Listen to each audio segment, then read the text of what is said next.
so hyped. Welcome everybody. How you guys doing today? Welcome to the Rendered Image, episode 33. Hello. Shannon is not here today. Well, currently right now, Shannon is not with us. My name is Tyler Babb. This is Christian Aguilar. Welcome. We're going to be talking all things DC Fandome, Batman, Aquaman, Shazam, all the games, everything that happened to DC Fandome yesterday. We'll be talking about it. Shannon will be joining us later in the broadcast. He has to deal with some things right now, but then he'll come in later, hopefully. But yeah, and so obviously a lot of stuff happened yesterday at DC Fandome. It was kind of their online event that showcased all their new trailers, all the new footage for basically all the new films that they have coming down the pipeline in 2022 and beyond. Also, they showcased some games. They showcased some HBO Max series, some cartoon stuff. Primarily on this show, we're just going to be focusing on the movies. So the Batman and Aquaman and all that sort of fun stuff. Kind of their tentpole films is what we will be focusing on today. Please, if you enjoy this content, hit that like button. Drop a like if you enjoy hanging out with us and talking movies and movie news every week. And also, too, if you come by and you watch the show and you're not subscribed, you should hit that subscribe button and hit that notification button so you can get notified whenever we go live. And it helps out. Hey, we're at 189. We're trying to get to 200. I'm trying to get to 200. Hopefully by the end, by Thanksgiving is my goal. So if we can get there. And also check out Christian's channel. Christian's channel is up there in the corner to the lens with an exclamation mark. Go check him out. Subscribe to his channel. He has reactions as well to these trailers, so go check those out as well. If it don't have an exclamation mark, it ain't me. They're posers. It ain't Christian. It ain't Christian. Spots. All right. So before we get into it, that's Christian. Give me your thoughts on DC Fandome. Just overall, how did you feel about what they showed? Because did you catch the show? I watched. I did. Okay, yeah. I caught it. I caught it when they were showing the not Shazam, Black Adam teaser. So when they're showing the Black Adam teaser, I logged on, and then when she said, "That's a great way to open up the show," I'm like, "Cool, I didn't miss that much." So I'm glad. So I caught it towards the beginning. I thought overall it was just like last year's. They showcased what they wanted at certain times, and there was a lot of, dare I say, filler with a lot of conversations and showcasing, all the cosplays and the fan art, which is always cool to see. But, a lot of people are there to watch, the reveals of the Batman trailer, but I thought they spaced it out pretty well. I didn't feel like the whole thing was dragging on for too long. Yeah, I felt like it was well paced, and it felt like you could take a break, come back, and then you probably wouldn't miss too much. So I think they strategized that way, and I appreciate it. So I overall enjoyed it. There's nothing too negative about it for me. How did you enjoy it, man? I thought there was a lot of filler, and we didn't need to sit there for 3 hours. I mean, it could have been shorter for sure. So that's probably why it didn't feel that long to me. Every time it was okay, I just get up, because I knew what I was looking for. The Flash movie, of course. I was going to watch that. Right. Suicide, the game, Suicide Squad game, Gotham Knights game, Batman trailer. It was whenever I heard something relatively related to them, let me peek over and let me see if they're showing something. Yeah. That's what I kind of did. So but you sat through some of the filler and stuff. I sat through the whole thing. Oh, wow, cool. Just because I was like, oh, we're going to be talking about it, I should watch the whole thing, and nah, I wish I didn't do that. Towards the end, I started to do other things. I got about what was it? Was it after the Aquaman stuff? I think it was either the Aquaman stuff or the Flat. Yeah, right after the Aquaman stuff, I was kind of burnt out, and I was like, all right, I'm going to do other things and just wait for the Batman. So that's what we ended up doing. That animated series that they have for the Aquaman show. that looks wow. That was nuts. Not my cup of tea, but they did. Did you catch the Injustice animated film? No, I did not. I saw the trailer for it, and I don't know. It's something with the DC animated movies recently. They have a familiar art style. Like it's one art style for everything. And I'm like, oof, I kind of don't like that. I wish they changed up the art style to kind of fit the narrative, you know? And I don't know, because I kind of liked what they did with Batman Ninja conceptually. They're like, let's change the animation for this because it's going to be like, you know, set in an Eastern setting, you know? Yeah, that was so different. I kind of wish so I kind of wish they did that more conceptually with all their other films. You know, I felt like Injustice could have been animated differently. Right. And do you think, because we obviously saw Star Wars Visions and what Star Wars was able to do with that. I mean, if DC could do something like that, I think that'd be super cool. A great one out there is Batman Gotham Knights. It's kind of like the Animatrix, where it's different animation styles throughout the beginning and end. And it's a movie, so it's pretty cool to see that, you know, different animators tackling their own interpretation of existing properties. It's pretty cool and it works well. I forgot they did that. They that came out a long time ago now. It seems probably a decade ago, maybe a little less than a decade. Yeah. Coming out around the time as Dark Knight. Oh, right. Yep. Yeah, it's a good decade. It was over a decade ago, which is scary to think about. Before we get into the trailers, I did, you know, obviously want to mention the Injustice series looked pretty cool. They had an interview with, what's this, Ed Boon? That's Ed Boon? Mortal Kombat, that's his name? Yeah.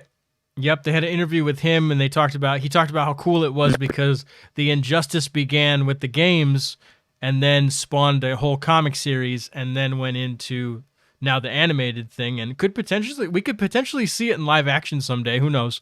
I wouldn't write it off the table. Superman going mad after Lois's death, and what would that look like? You know? Yeah, that is very much can be done in the future for sure. But then they did a Smallville 20th anniversary kind of little segment, which blew my mind. I grew up on Smallville, so that was really cool to see. And I was watching my uncle's dog a couple weekends ago, and while they were out of town, and I decided, he's got the old DVDs, he's from that era, which whatever. That makes him. He's not old, but yeah. So, anyways, he's got the physical media, up there on the shelves, and I'm like going through stuff, and I'm like, oh, what should I watch? And I see he's got the Smallville seasons, from back in the day, and I was like, let's pop these in. So I popped them in, and I looked at the date, and I'm like, oh, I know it's been a long time. And I know they came out in 2001, but I'm like, what month did these come out? So I looked on the thing, and it was copyrighted in October of 2001, and I was like, oh man, it's legit. It's been 20 years, and so it was fun to watch some. I only watched a couple episodes, and then I went on to Spider-Man because that's how it goes. Yeah, I think it was 11 seasons. Yeah, it was 11 seasons. That's a long show, man.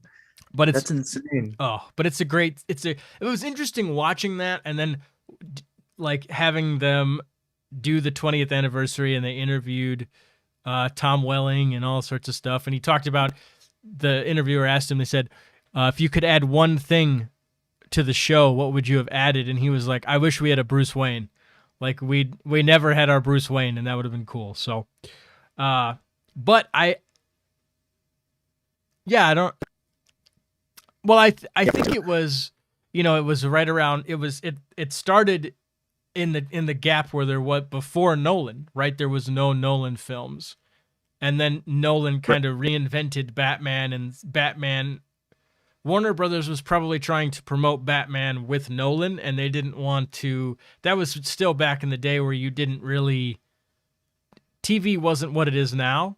And there was no concept of a multiverse, and none of that was even a thing. So studios kind of get a little scared, I think, when they're like, "Oh no, we don't want to confuse audiences." So I think they were stuck with that. Different Batman, technically, on theater 3, if you're going to count Ben Affleck. So it's pretty crazy, One thing I did notice was they showed a lot of stuff from Batwoman and Supergirl, right? Supergirl's ending and all sorts of stuff in The Flash. What I've noticed is all of those shows are filmed in the same style as Smallville, right? They all have the same kind of feel to them. And it just made me realize, like, yeah, I mean, the Superman and Lois show, which I've only seen a couple episodes of, I haven't seen the whole thing. But I heard that seems to be a little darker and seems to be a little bit more contrasty in terms of, like a little bit more low-key lighting and looks a little different as opposed to what the older DC shows looked like. And it seems like, yeah, they've just kind of kept the same type of feel from Smallville over the last 20 years, and I feel like maybe they could be due for like a revamp or just taking in a different direction, because you look at what these Netflix shows are doing, and you could probably make it a little darker. Even Doom Patrol on HBO Max is like a different type of vibe than Supergirl and those shows.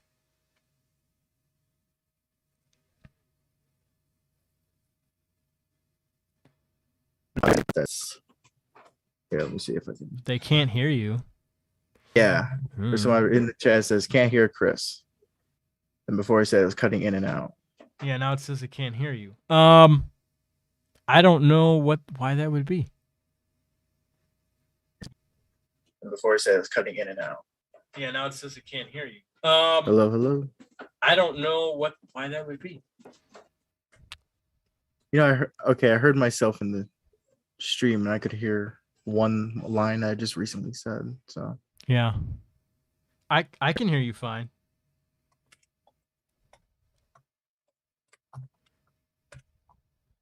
How about now? I'll just ask that and see if what happens. But yeah, I'm just gonna respond to what you said. Yeah, Superman and Lois. You can hear me, right? Still, I can hear. Yeah, I've been able to hear you the whole time. Yeah. Hopefully, chat can still hear me and stuff.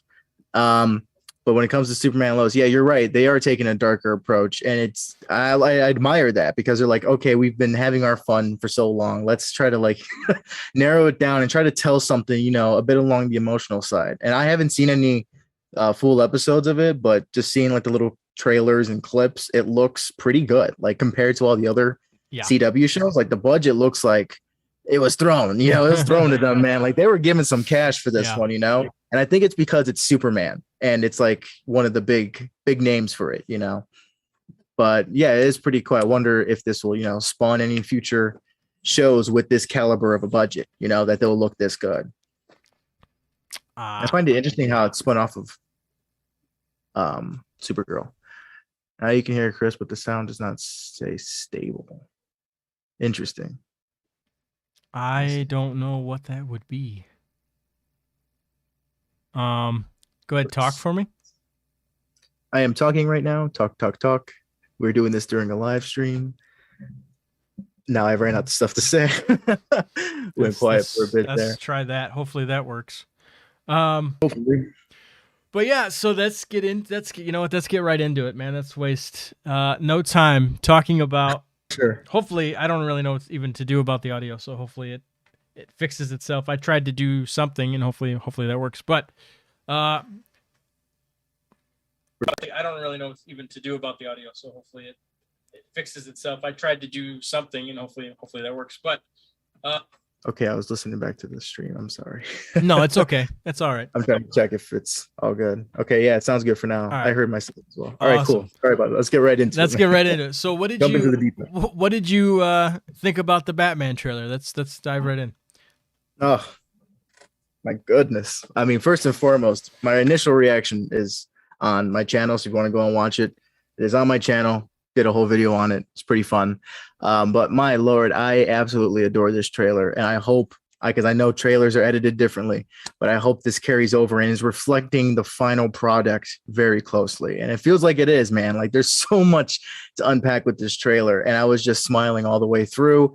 Nothing felt off to me personally. Everything felt like it was hitting home, and to the point where I'm like, dude, this is probably going to be my favorite Batman film. Oh yeah. For sure. This looks like it's shooting up there to be one of the best. And I do hope Matt Reeves gets his trilogy, man, because what the Gotham he's setting up here. I love the look of this Gotham, the feel of this Gotham, man. This feels dark. It feels old. It feels gothic. It feels like Gotham, man, from the games and from the comics. Mhm. And I'm so glad that they were able to bring that to life. You know, they really set the bar with this one. I feel like the Batman bar has been set with this one. You know, I'm really excited for this. Really, really excited. How do you? I thought about this when I was driving to get some lunch today, and it occurred to me how long we've been waiting for this movie. And it kind of blew my mind. And not just from one DC fandom to the other DC fandom.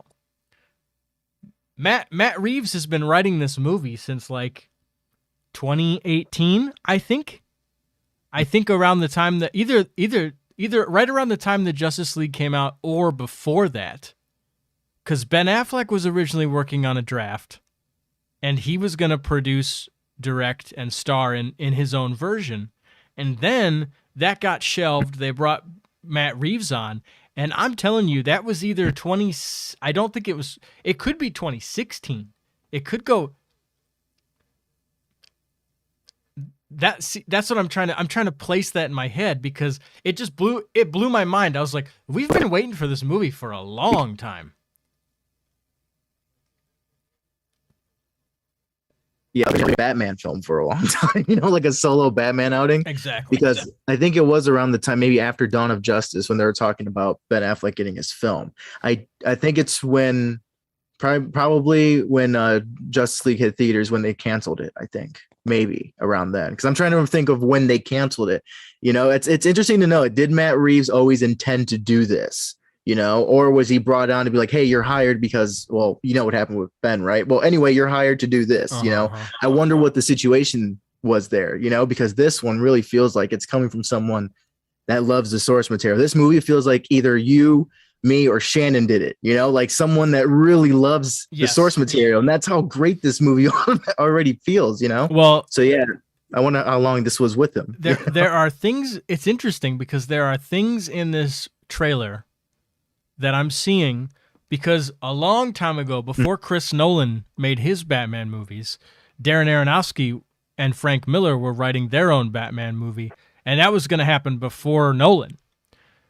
And that moved on. And there are things in this movie that come from that draft. So they had Bruce Wayne, Batman, the Batcave underneath, like in a train station underground in like a train terminal, and that obviously carried over into Matt Reeves' draft. So it's interesting if you know these things. It's like things carry themselves from draft to draft to draft and wind up in your film. So yeah, and now I'm wondering. I'm like, now, you know, and because Ben Affleck made a whole draft, like wrote a whole thing, and it was like, we were getting ready to go. So I just wonder, like, what else did Matt take from Ben's draft? And, like, you know, could this be a mixture of what Ben wanted and what Matt wanted in the same, then, which is cool, because it's both two people that really love this franchise and love this character. So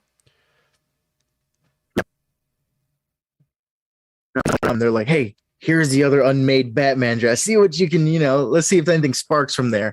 But, you know, anything could be possible. I think tonally, I think this is what Ben Affleck was probably going to shoot for. Because, I remember watching that introduction scene from Dawn of Justice, when it's the cops going into the abandoned house, and he's like, Batman's in the corner, kind of like hiding and shit.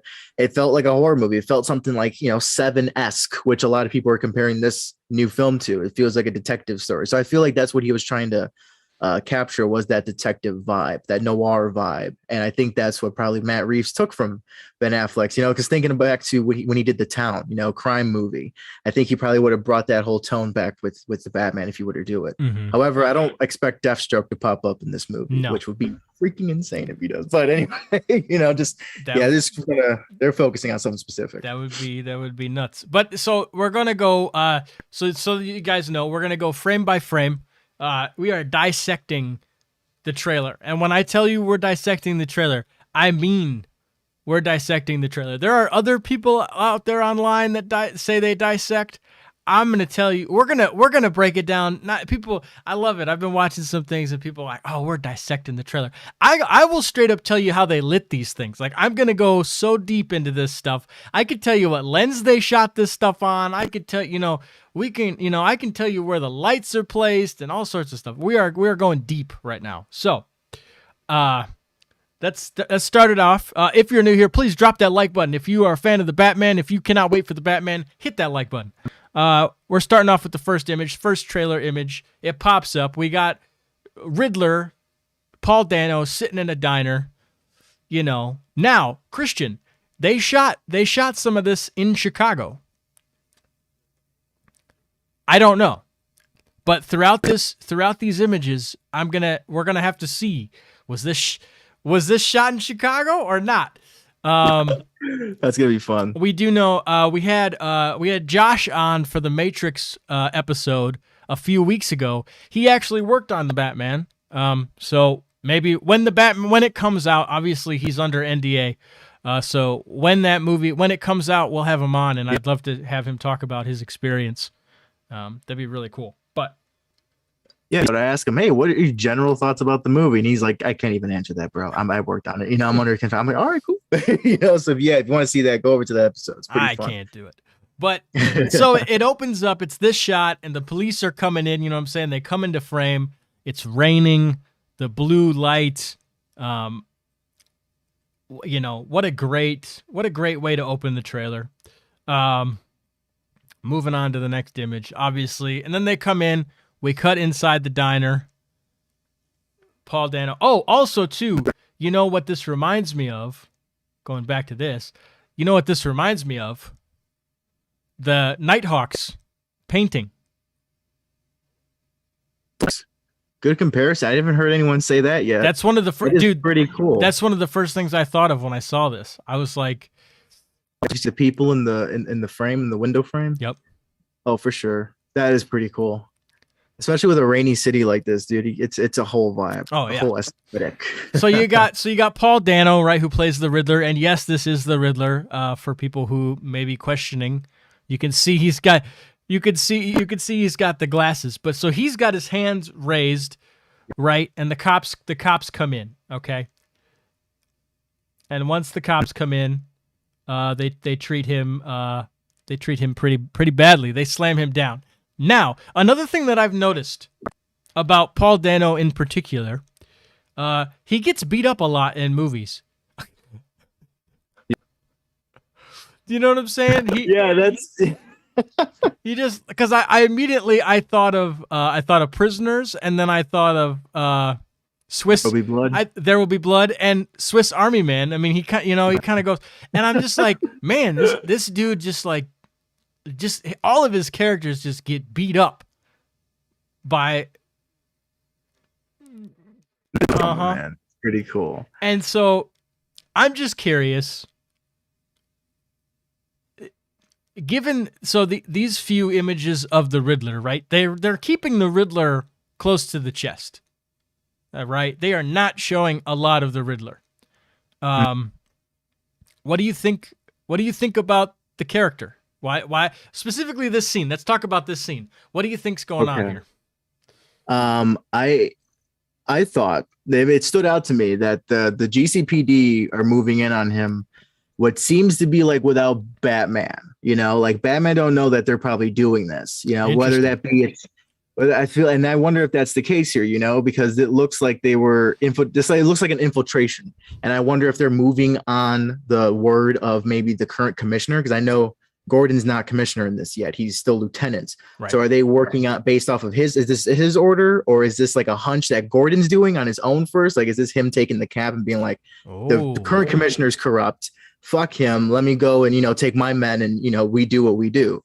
And I wonder if that's like the first thing of him, like taking leadership, and it's interesting to see like Batman nowhere near, or possibly I could be wrong on this, but it would be interesting to feel like Batman felt like it wasn't a good time to move in on Riddler just yet. Maybe, of course, this feels like Riddler is purposely getting caught, and this is all part of his plan for something bigger. Yeah. And that's what Batman probably suspected. He probably told Jim, no, don't do it. Don't go and like, trust me, go on my word. And it's a little, I heard like from the look of, I remember from the first trailer when he was entering the crime scene, all the cops were looking at him and they were all looking at him weird with like an uneasy look on them. And I'm like, I wonder, that makes it feel like the relationship between Batman and the cops are very rocky. And it's not a stable one. So if Batman told Jim to stay and don't arrest him, Jim would probably been like, well, no, I don't think that's a good thing. Kind of like battle his point of view and kind of go against what Batman ordered him to do, because that trust is not fully there yet. And I feel like that just sets up so many dynamics between characters, bro. That's so cool. I didn't even think about that. See, that's the thing about this stuff is we speculate and we throw out ideas. And then you get kind of you anticipate it. I really hope that maybe that's not what's happening in this scene, but I hope that dynamic actually happens in the movie. I really hope that they have that back and forth and they fight on that. That'd be super cool. We got in the chat, Sir John says, nobody wants that Batman. He is the gluten-free version of bats. The gluten-free version. So what was the gluten-filled Batman? Exactly. I have to disagree here. Let's give Robert Pattinson a chance. I mean, it's been a while since Twilight. He's done some body of work since then. He built himself a body of work in between them. Right. And Batman's a role. It's a very particular role. Not any actor can just pull it off, and that's why it's such a controversial topic. Who's going to play Batman? Who is the definitive Batman? We can go on down this rabbit hole for forever. Right. But yeah, let's give him the benefit of the doubt, man. He got a good director behind him, what seems to be a good script. The rest of the cast, regardless of how you feel about Pattinson, the rest of the cast is worth the price of admission, man, for Definitely. Sure, dude. Well, also too, I mean, you got to think about it this way, but I've always seen, and I mentioned this in my reaction, you look at, take The Dark Knight, for example. We won't be on this for too much. We'll get back into it. But you look at The Dark Knight, for example. He ain't Batman for that majority of that movie. That's pretty much, that movie's carried by Heath Ledger, for sure. And he's Bruce Wayne the majority of that movie, and then he becomes Batman here and there. That's why I honestly, for me, I prefer Batman Begins over The Dark Knight because there's just more Batman. Now, I do believe that we are going to get a ton of Batman in this movie. This looks like, the movie is called The Batman, and I do believe that this is going to be the most screen time of any Batman in the Batsuit that we've ever seen. That's the vibe I got from the trailer. I was like, oh, we're getting a ton of Batman. More than we've ever gotten. There's a couple Bruce Wayne shots here and there, but yeah, it's all Batman this time around.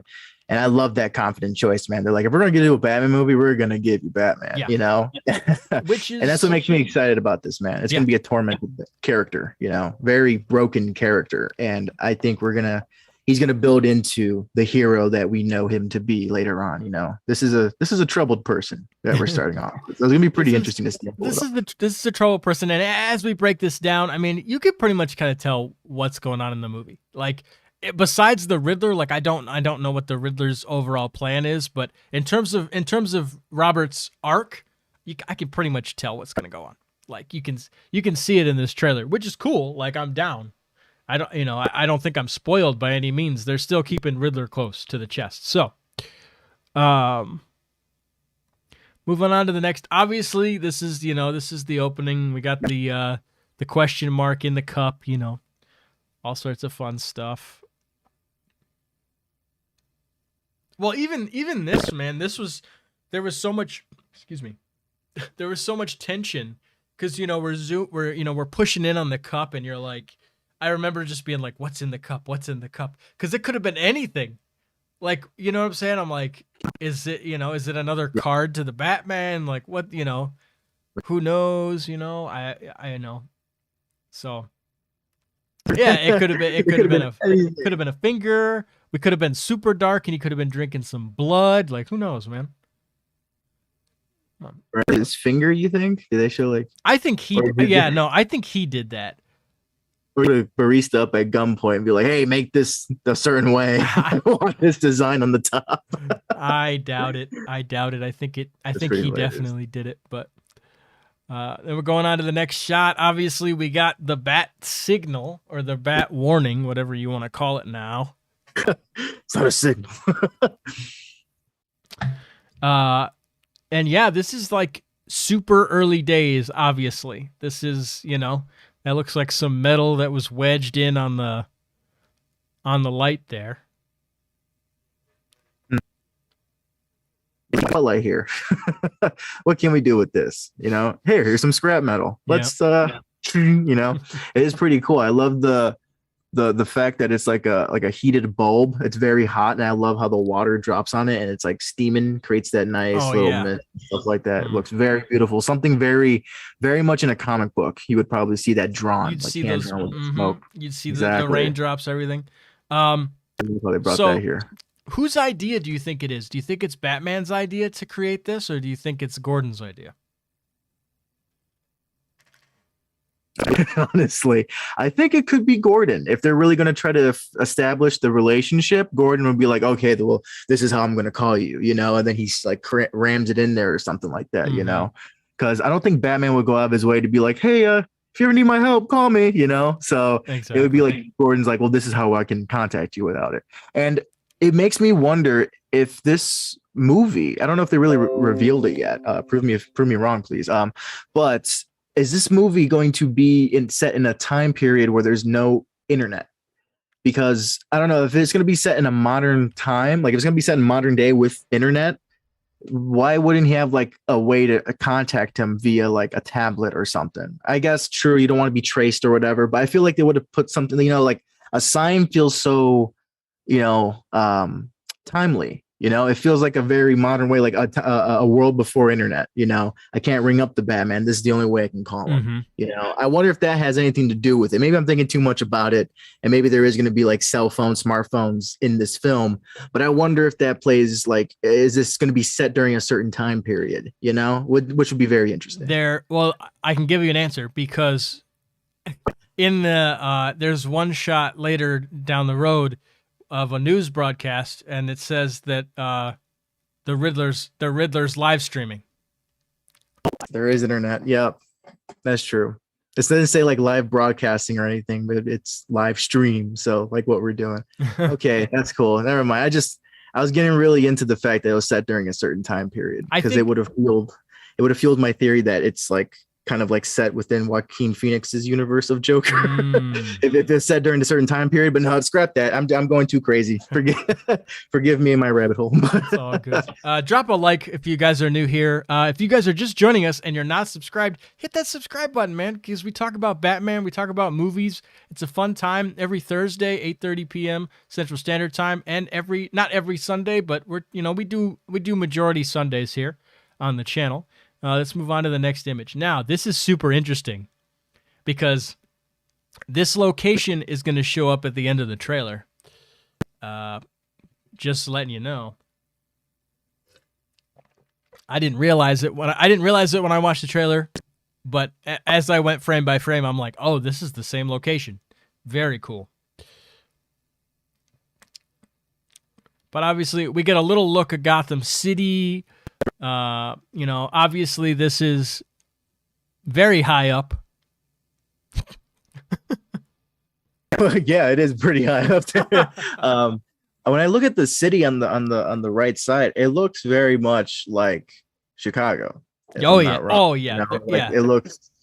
Yeah, it doesn't. Yeah, for sure, it looks like Chicago. Got that whole vibe to it. Where it's like it has like a warmth, has like a warm like lit street block. It very much screams Chicago. And that what looks like a theater sign too could be like the Chicago theater sign, but kind of like tampered with a little bit. But yeah, that could be a portion of it. And that's pretty cool. They again took different cities and kind of put them together. They took Glasgow, they took London, and then they took some Chicago stuff, and they mixed with CG, obviously, but they put it together. Yeah. This is where Catwoman and him are standing, right? Yep. Later on. Okay. And yeah, some ending stuff. I think this is we'll get there. But and you know, so this comes out March 5th, right, of next year. And I think I'm bummed because realistically we would have had this movie already. This movie was supposed to come out earlier this month. Yeah. Yep. Okay. So yeah, we would have had it in October. That's true. Yeah, because I remember you saying it's gonna be on my birthday. I was so excited. Wow. I was so excited. It was coming out of my birthday month, and I couldn't wait. And then it got pushed. I was like, man, Made a better film. You know, if it gave him more time to really sit down and like polish some areas, then that's all the better. I hope so. Well, like we said before, he's been writing this forever, man.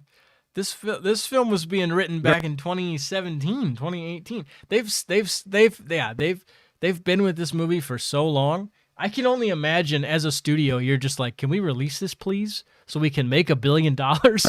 Seriously, they're release it now. We need to. Let's just make our money, but which we know it will. Here's the shot. Obviously, the bat signal in the sky. Always looks very pretty.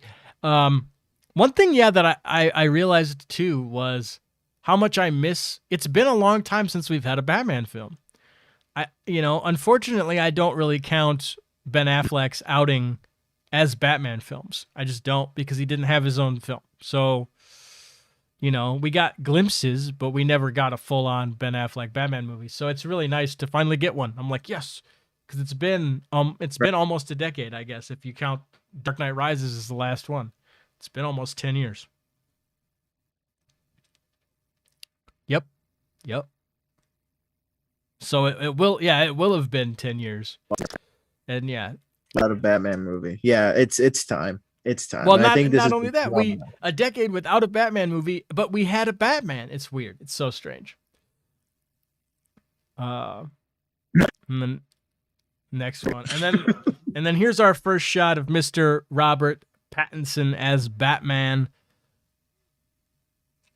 He's looking really good. Designer Grant asks if the Penguin was in this. Yeah, the Penguin's definitely in this. We'll get to him. The trailer was spectacular. I think the suit looks pretty awesome. It's the bat signal. Yeah, I don't know. No. I'm not sure here, but it's obviously it rains a lot in Gotham, which is good. It needs to be slippery. Everything needs to be wet. Well, that is one way you can add production design to a lot of your stuff, is just throw some water on the ground. It does wonders, man, because it takes all the light and it reflects it on the ground, so it just, it gives you like that cinematic feel kind of in a way with at least your night exteriors. Like, it really helps out. Always rain in your films. Shut up and just appreciate it. It's cinematic, okay? It reflects the light. It's cinematic, bro. It's movies 101. But I like the bat. I like this bat suit. It looks like it could take a lot of damage from what we've seen in this trailer. I love how he just like walks. He can just like walk like nothing against machine gun bullets. Oh yeah. But there was that one shot where it was like a handgun of I forgot, I don't know my guns, but it's like a pistol that was up close and it kind of pushed him back. Yeah. So I wonder if he's going to like upgrade his suit maybe during the movie. And it feels like that machine gun shot with him all, he's walking through it like nothing. That's the upgraded version. Like maybe he added more armor or something. Yeah. And yeah, because I don't know, because it seems like, why do you react so much to a handgun? But then when there's like 2 machine guns coming at you, you're just like, oh, I'm gonna take that. I'm Superman. It's like it's pretty interesting. So I wonder if it's, I don't know, just because it's close range, because they weren't that close as the machine guns, or if you added some upgrades to his armor, which would be pretty cool to see. Right. Yeah, I don't know. I'm assuming he'll get some sort of upgrades. And then we cut to this shot, which is this kind of whatever this gang is in a train. And Christian, that train car looks awfully familiar, doesn't it? Because that's That's good old Chicago right there. Chicago train car for sure. Oh yeah, 100%. I mean, I keep looking at the seats and the handles, and then the glass where the entrances are. That's a CTA train. Yeah. I didn't know they were shooting on the CTA, so that's pretty cool. I wonder if they shot this like late at night. Must have. Oh yeah, I'm sure. And I thought about it, I'm like, there's probably a pretty good chance we've been in that car. With the Spider-Man 2 train scene, that was the CTA train car. Yep. So it's like we could have been in that car as well. Mm-hmm. Batman, Spider-Man were in the same train car. But it's interesting to know who these guys are for sure. And I am wondering, speaking of locations, does the train stop look familiar to you in this trailer? I got it here. I was gonna bring it up, and I couldn't place it. I was really hoping that Shannon would be able to tell us, but he maybe could. Maybe we can go back to it and see if he's got any thoughts. I should decide and save it for him. It's like, do you recognize this place? But yeah, and then obviously the shot where he's standing up. Do you have any theories about these guys and their face paint or?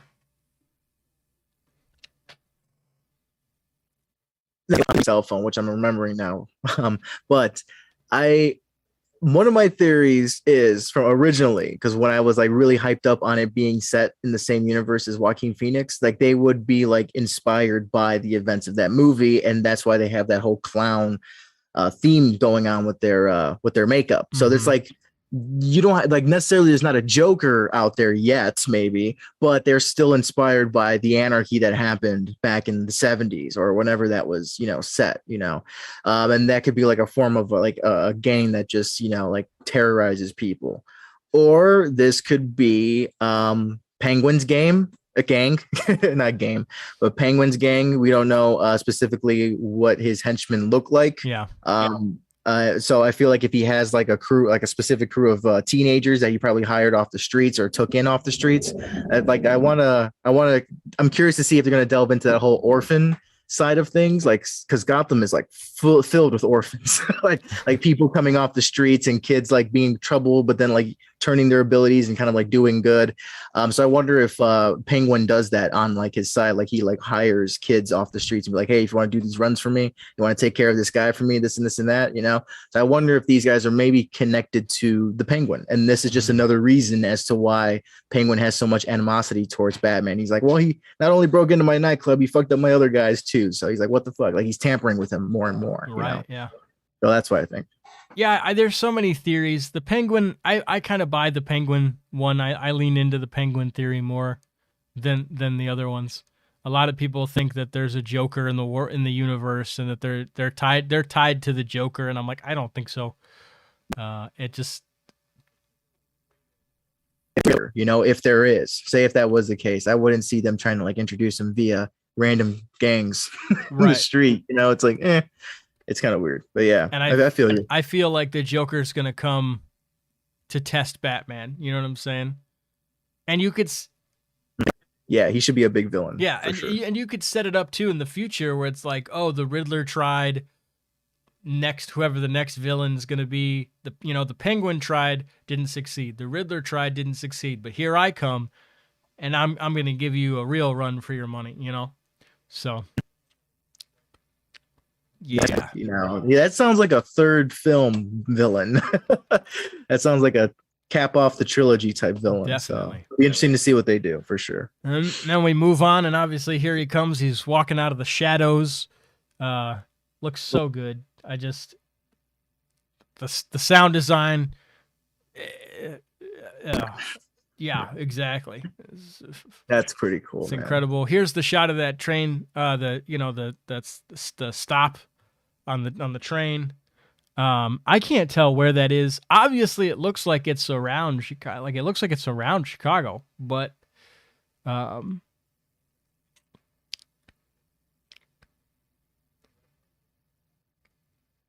maybe, I don't know.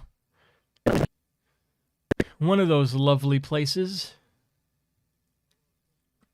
station, and then of course they used the train car. You know, because this is the whole fight scene that happens here. So I don't think they. True. It could. Yeah, no, they obviously yes they could have, and that's probably what Shannon would do if Shannon was here. He'd be like, they built this set, guys, which is yes. It's like, well, you know, guys, you see them fighting, you know.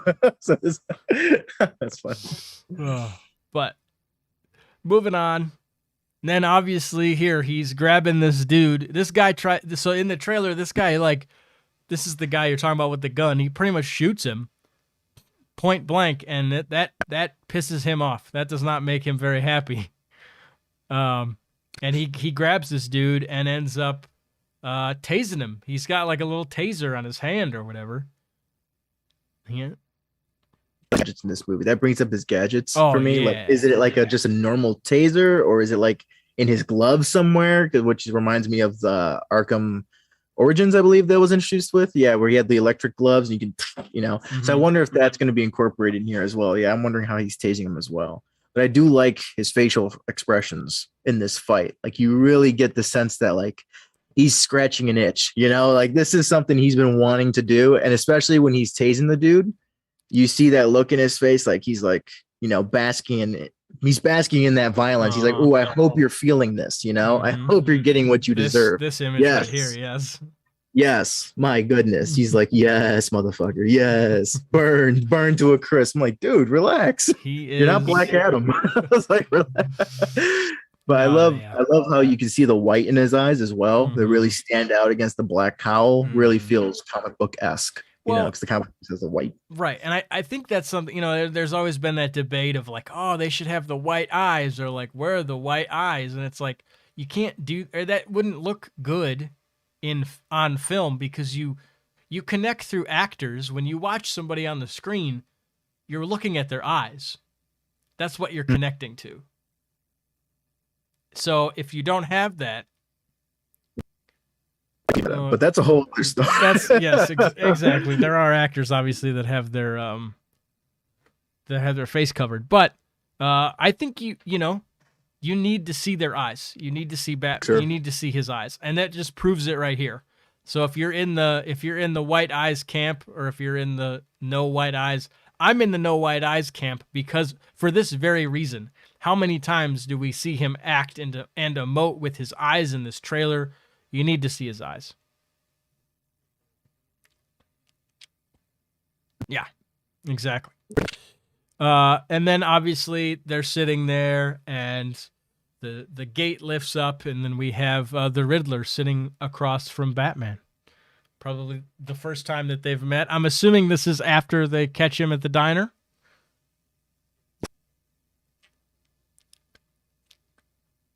Come up twice, like, oh, you got away that first time. But not this time. They waste screen time, and they repeat the same beat over again. That'd be a waste of time. Wow. Yeah, but no, this is most likely right after they bring him in. Yeah. I found this interesting that it says hospital, and not like asylum or penitentiary. You know, so it makes me think. I'm sorry to keep connecting it back to Joaquin Phoenix's Joker, but in that movie it says Arkham State Hospital in that movie, like where he goes to visit and stuff. And I wonder if that's the exact same thing it says on his shirt, on his little outfit right there. I wonder. I can't see the first time, but it says something hospital, maybe something state hospital. It could be Gotham State Hospital, who knows, you know. So I wonder if that's gonna it'd be interesting if it has the Arkham name on it or not. Bringing it back. It could, you know, hey, you know, I'll be surprised if they connect it to the Joker. I don't think they will, but happen, but I don't think they will either. They could. And here we go. Here we get him talking to the Riddler, and you can actually see Paul Dano in the reflection there. You can see his face. So yeah, that is him. If anybody was curious, that is the Riddler. And he pounds the glass and he says, "What have you done here in this shot?" The first time I watched it, I was not impressed with that. The first time I watched it, I was not thrilled. But as I kept watching it, I was like, okay, I'm into it. I dig it. I got warmed up to it, and it didn't sound as silly to me or as goofy. I was like, oh, okay, no, like I'm into it.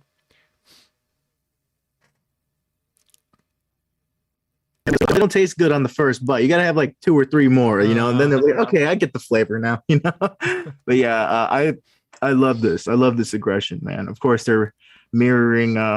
I think any interrogation scene with Batman and his villain is going to be compared to the one in The Dark Knight. Yeah, because that one's just iconic. But yeah, I like how they have the screen dividing them. It's not like they're in the same space with each other, so he can't get violent. So it's like they're both caged. They're both animals in a cage, and they need to be let out. And I love to see the dynamic between this conversation right here. Paul Dano, just him feeling very calm and very like, we try to reach out. This is how I try to reach out to you. Like, dude, stop. You're sounding too fucking psychotic. Like, what the fuck? Well, and I think that's gonna be. I think it's gonna be a thing. Is this type of thing, and Batman's gonna constantly try to like just get at him. You know what I'm saying? Like, but he can't for reasons like this. He's he's behind the glass and this and that, and then later in the trailer, I think they reveal some things to where when he finally does get his hands on the Riddler, and it doesn't look too pretty for the Riddler. But moving on, and obviously there's an explosion here. I was trying to see if this was also Chicago. I couldn't tell.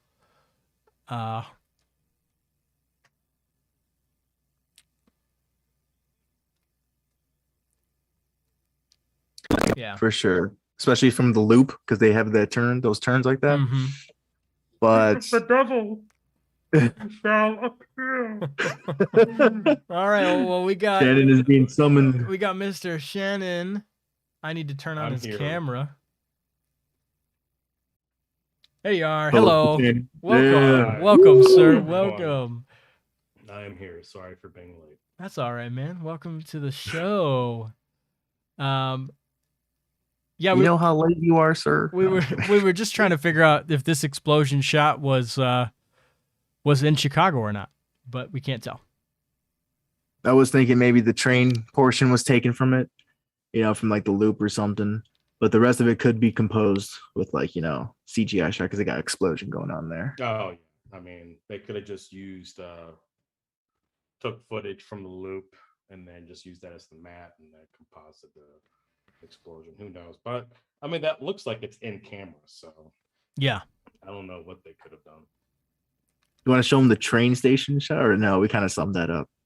Train station. I think we figured that out for ourselves. Okay. All right. Cool. No. Okay. I was just asking. We'll keep moving on. There's a train station. Okay. Yeah, let's go back to it. Why not? Yeah, because we were going to ask you if you recognize the train station, if they actually shot at a station in Chicago. Well, I mean, it looks like an L station, but that could be from anywhere. Right. Yeah. No, seriously. It could. Yeah. It's This could be like a stop on. If this was underground, it could be a stop on the red line or the blue line, or it could be one of the big transfer stations, either on the green line or something like that. So it could be anything, or it could just be a set. So we ended up chalking it up to a set because we know there was going to be a fight scene there. So it's probably going to be a controlled set. No, yeah. And then we get this the shot of Robert Pattinson as Bruce Wayne. One of few Bruce Wayne shots. a little bit of Bruce Wayne.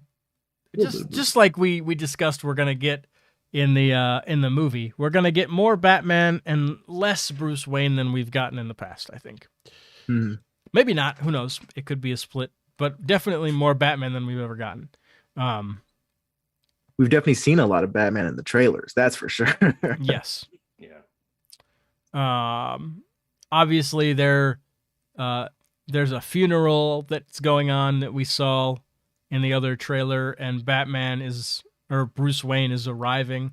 I have a feeling that this is going to be one of the first like public outings he's had in a while. I don't know why I get that vibe, but it's like he doesn't go out much, obviously, because he's a recluse. Exactly. He's learning how to be Batman, so he's not spending too much time in the public, and it feels like maybe this is one of his first times out. Well, that would be an interesting dynamic with him and the business, right? Yeah. Like, how involved is he in Wayne Enterprises? Yeah. Like, we get like an OG Batman we just get Bruce Wayne, right? I mean, we get references to Wayne Enterprises and stuff like that, but we really don't see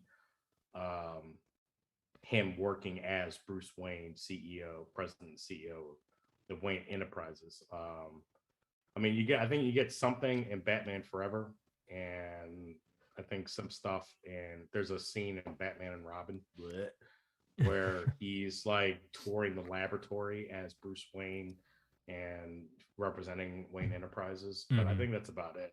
And then, of course, in Dark Knight, on the Dark Knight trilogy, we see him,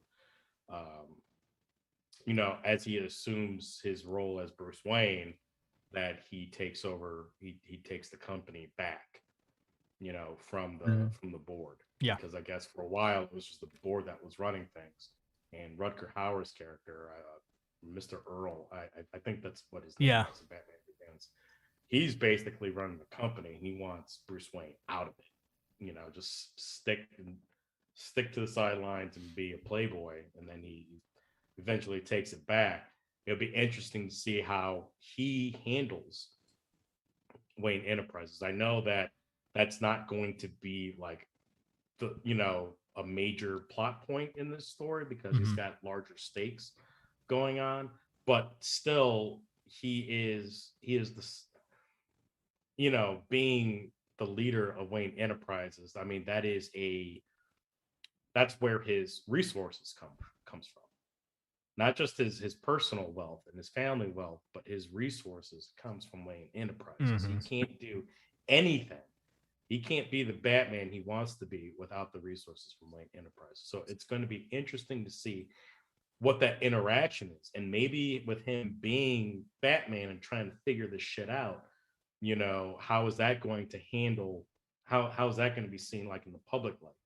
You know, is he sick? Is he depressed? What's going on with Wayne Enterprises? I don't know. I just think that might be an interesting dynamic because it's like, where else is this stuff coming from? You know?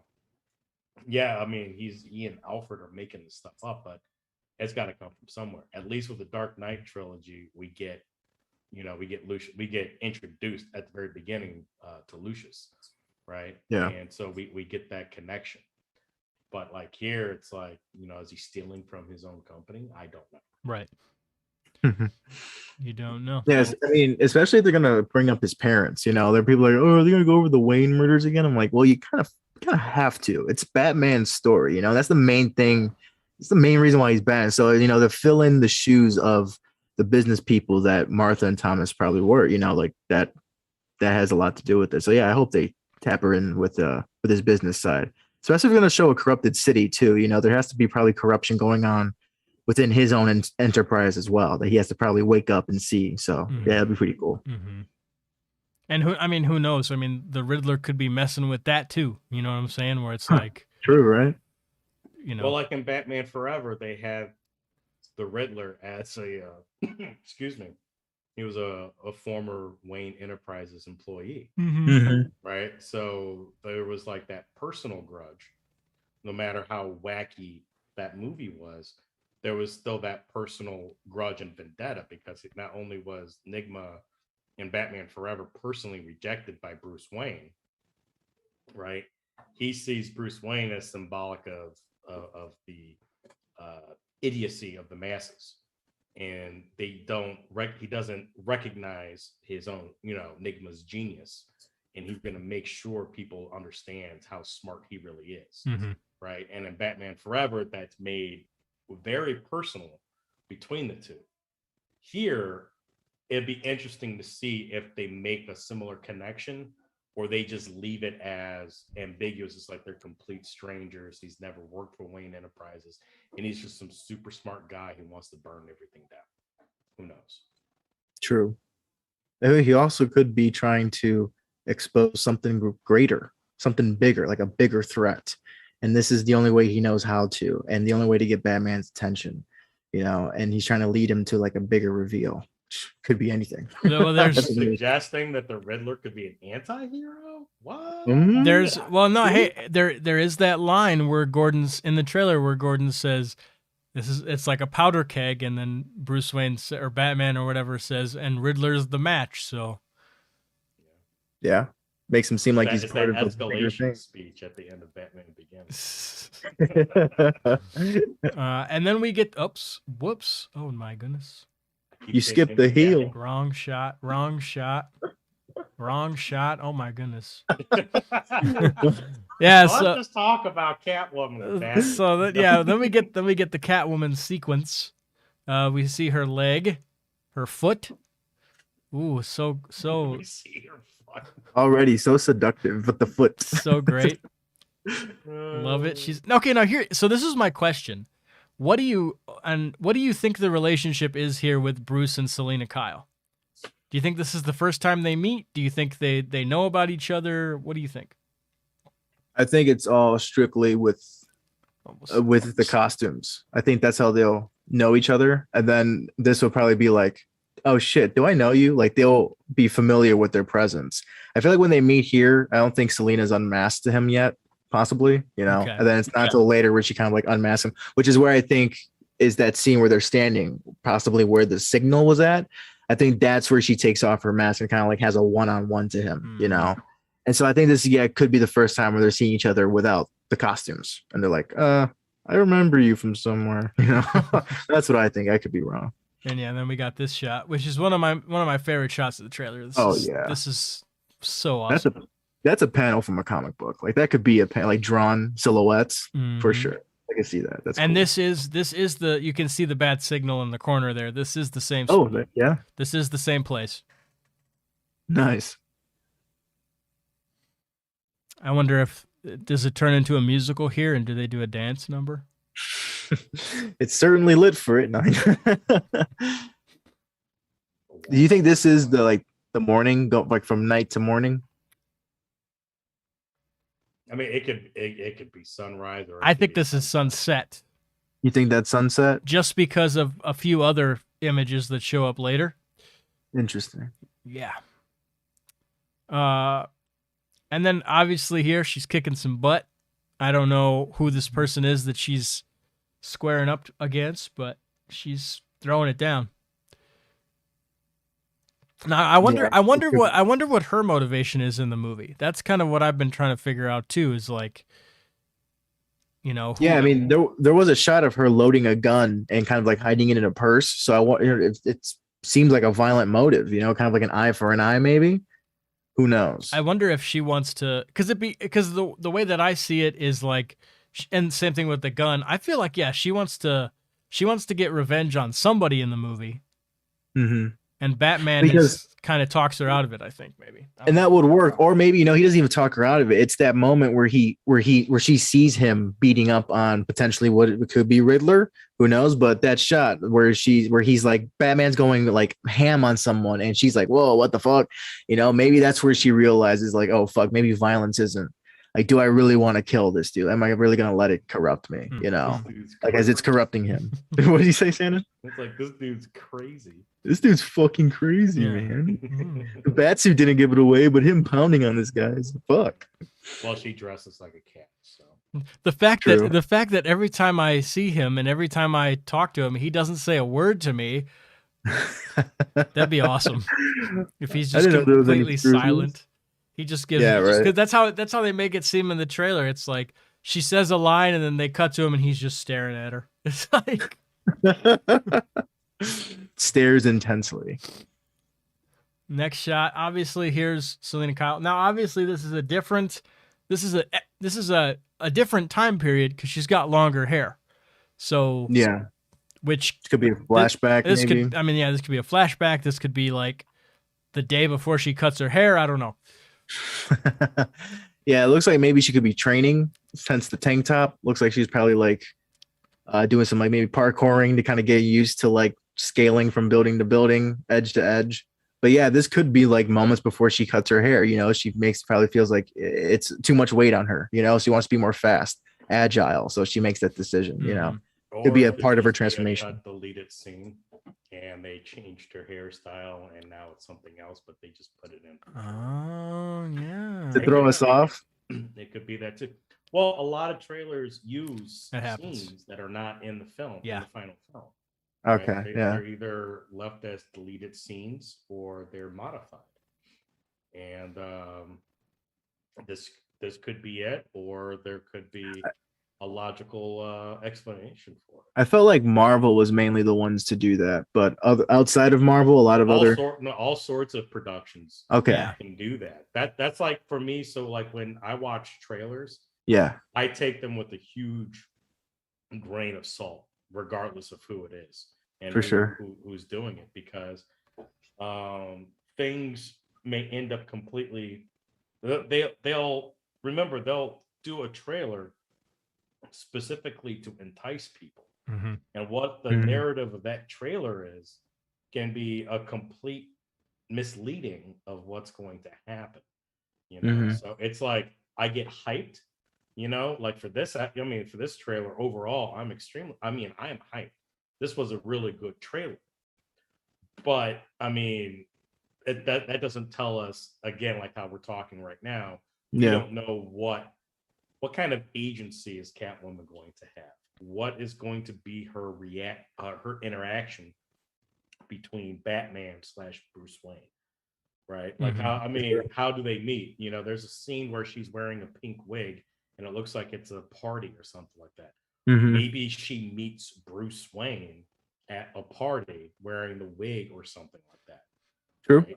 And maybe they're there for ulterior motives, but they're both there not just to attend the party, but to look for somebody. Yep. Right. Maybe Penguin's Bruce nightclub is there too. to case Penguin's nightclub. Yep. And maybe she's there to steal from the Penguin.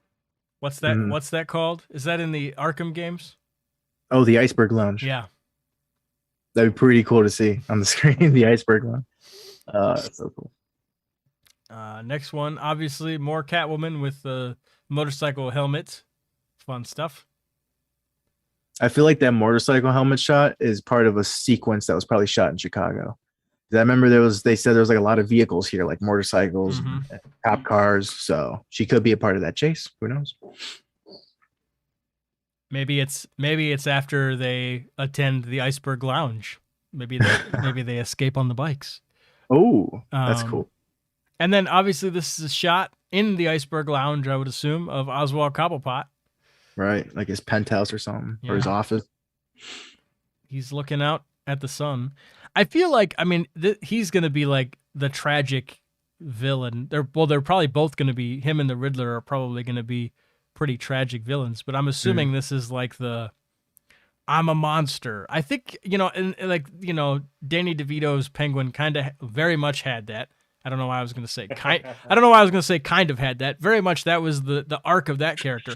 And I feel like they're going to bring that into this one a little bit. Obviously not be like, I eat. Yeah. I spew dark liquid out of my mouth or anything like that. But I think he's going to be a lonely guy who, has no friends.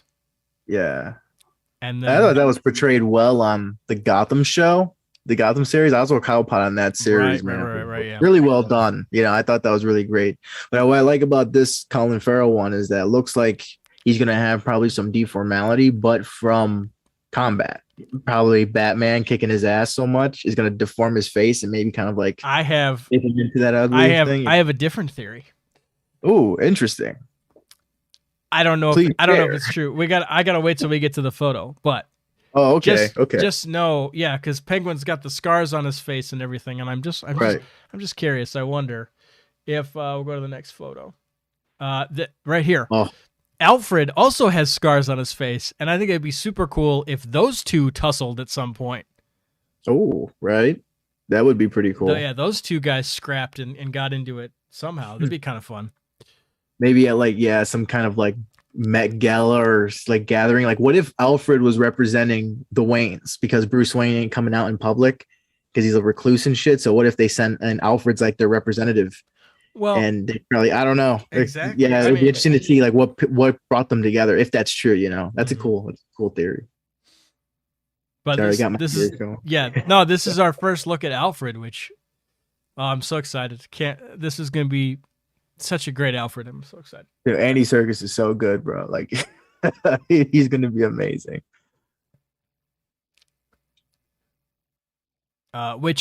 Speaking of Alfreds, we're going to kind of jump a little bit, but Michael Caine is retiring from acting. Oh, wow. Wow, I did not know that. Yep. Holy shit. That's crazy. That just got announced, and Ryan Reynolds is taking a break from acting. I just saw that today, right before we went live. That was reported after he finishes up the production on. I think he's doing a musical or something, but then he's going to take a break. So, Deadpool 3 is delayed. Interesting. Well, you got to recharge that battery. Yeah, it's been a busy dude. He's been pretty busy. But yeah, Michael Caine retiring, man. Well deserved. What a career. Yeah. God, that's crazy. Yeah, in terms of Alfred, he's top 3 for sure. I like Michael Goff though. Michael Goff is it's pretty good. The best. Yeah. And then more Bruce Wayne with the shades. I know, Shannon, you're not too sold on his Bruce Wayne, right? From what I remember, you're a little iffy. Well, I mean, I'm not. I'm sold on Robert Pattinson's ability. Right. Right. He's a great actor. I'm cautious on the portrayal of Bruce Wayne. Right. The decisions that were made. Yeah. So we'll see. We'll see. I mean, I'm holding judgment. I'm not going to throw judgment now because we don't know, and we won't know until next year. So exactly. I'm going to, like I said before, I really like this trailer. I'm excited. I'm hyped. So I'm not going to completely say that, this is a horrible idea. Right. We'll see how he does it. We'll see how it goes. And how different Bruce Wayne is from Batman. Exactly. Or that progression where whether or not he can separate the two personas. Mm-hmm. Because I got the feeling that his personal struggle is trying to figure out a barrier between those personas. Yeah, I definitely feel like that doesn't exist yet. So he's personality disorder for sure. Very much so. And then obviously we have this shot where he's doing his detective work. We definitely got that detective angle right here. He's standing there with his shirt off. Probably did some reps. Looks like we got, the sins of my father, obviously probably talking about Thomas Wayne, Coulson, and then No More Lies is obviously from the first Coulson. Yeah, that's from the first trailer. I think it's the district attorney. DA? I think is the cult. Yeah, is Coulson, and so I was just joking. You took me seriously, bro. I don't know. We've totally crossed over. That'd be nuts. The multiverse events affecting everything. But yeah, it looks like he's trying to solve the riddle. Now I'm curious. I think you can always get movies like this concern me because it's like, is the riddle going to be good? Or like, what happens if you figure it out before Pattinson does? Like, I don't know. Hopefully it's mysterious, and hopefully we don't know what's going on till the end. Like a Scooby-Doo episode. What happens if you solve it before that? Exactly. I don't know. I'm not particularly a writer, but that just seems very daunting to write a mystery that can sustain, because this movie's gonna. What does it say in that bottom right hand corner? Renewal is a lie. The other one says Mitchell. And then Savage. Savage is apparently I don't know if you remember the first trailer, but I think it's the police chief, because it's the guy with the glasses and the gray beard and the longer hair. Yeah. I think is that the current commissioner? Yeah. Or yeah, the current commissioner. Yeah. His name is something Savage. So. Oh, interesting. He might die. If Gordon's going to become commissioner, I think he's going to have to die. Now he can retire. So yeah, he's trying to solve the mysteries. I don't know. Is there like photos or something he's got on the floor? I'm not sure what he's got on the floor, but yeah, it looks like photos. Photos of what? I don't know. I find it interesting how Bruce Wayne would decide to map everything out like this, just on the floor and with spray paint and shit. Seems very much like a I got issues of my own type deal. You know, I got to lay everything out before me. He feels very interesting. I don't know. I don't know how to put it. And then Alfred's like, Master Wayne, we have computers. He's like, Alfred. We have the latest tech that money can buy. Alfred, I'm thinking. Like, Alfred. Or they cut to the shot where he says, I don't care what happens to me. I don't care what happens. He snaps in the Batman voice. It's like, Master Wayne, perhaps we should. Okay. This shot right here, he turns to Alfred. He's like, say that one more time, and I'll hit you with my taser hand. He's like, I'll put you down, old man. It's like, dude, chill. So, Alfred, what did the 5 fingers say to the face? Master Wayne, I'm gonna slap. What do you guys think of the raccoon eyes? Raccoon. We talked about this before, didn't we? I think we did. Yeah, a little bit. I like them. I mean, it's a necessity. It makes sense. Yeah. Exactly. Yeah. You always go back to that Michael Keaton shot in Batman Returns where he rips the mask off his face and you're like, oh no. He's clean. I liked this reminds me of Kick-Ass with Nicolas Cage as Big Daddy. They showed a scene where he paints his eyes and it like puts the cowl over it, and it's just like reminiscent of Batman and stuff. Like, that's interesting. Like at the time when I saw that, I'm like, oh, no one's ever done that before. So it's cool to see that it's in a Batman film now. It's pretty awesome. No, because I guess like in the featurette, Matt Reeves was talking about how the portrayal of Batman has become more fantastical, and what he's trying to do is make it more grounded. And it's logical to make that leap with, like, if you're going to wear a cowl like that and have your eyes dark, it's not rubber going all the way up your eyelid. Yeah. I mean, so either you're wearing a mask under the mask, which is impractical, or you grease up your eyes, just like you put grease under your eyes for football. Yep. And go to town. So you go into Gotham town. Oh, that's more Catwoman. And it's like you said, Shannon. It's like, putting on the eye makeup for like football and stuff. That's like a warrior preparing for battle too. Yep. Yeah. It's like it fits. Yeah. War paint. I wonder where he's gonna get the idea of a bat from. Yeah, right. I wonder if he fell into a cave and bats flooded his face too. It's like, bats. Yeah, be interesting to know. I think the criminals should share my dread. I don't like sand. Yeah, I just. Of course, it's hard. I don't like bats. So yeah, I wonder. But when I'm with you, Selena, everything is. Everything is A-okay. Written by George Lucas.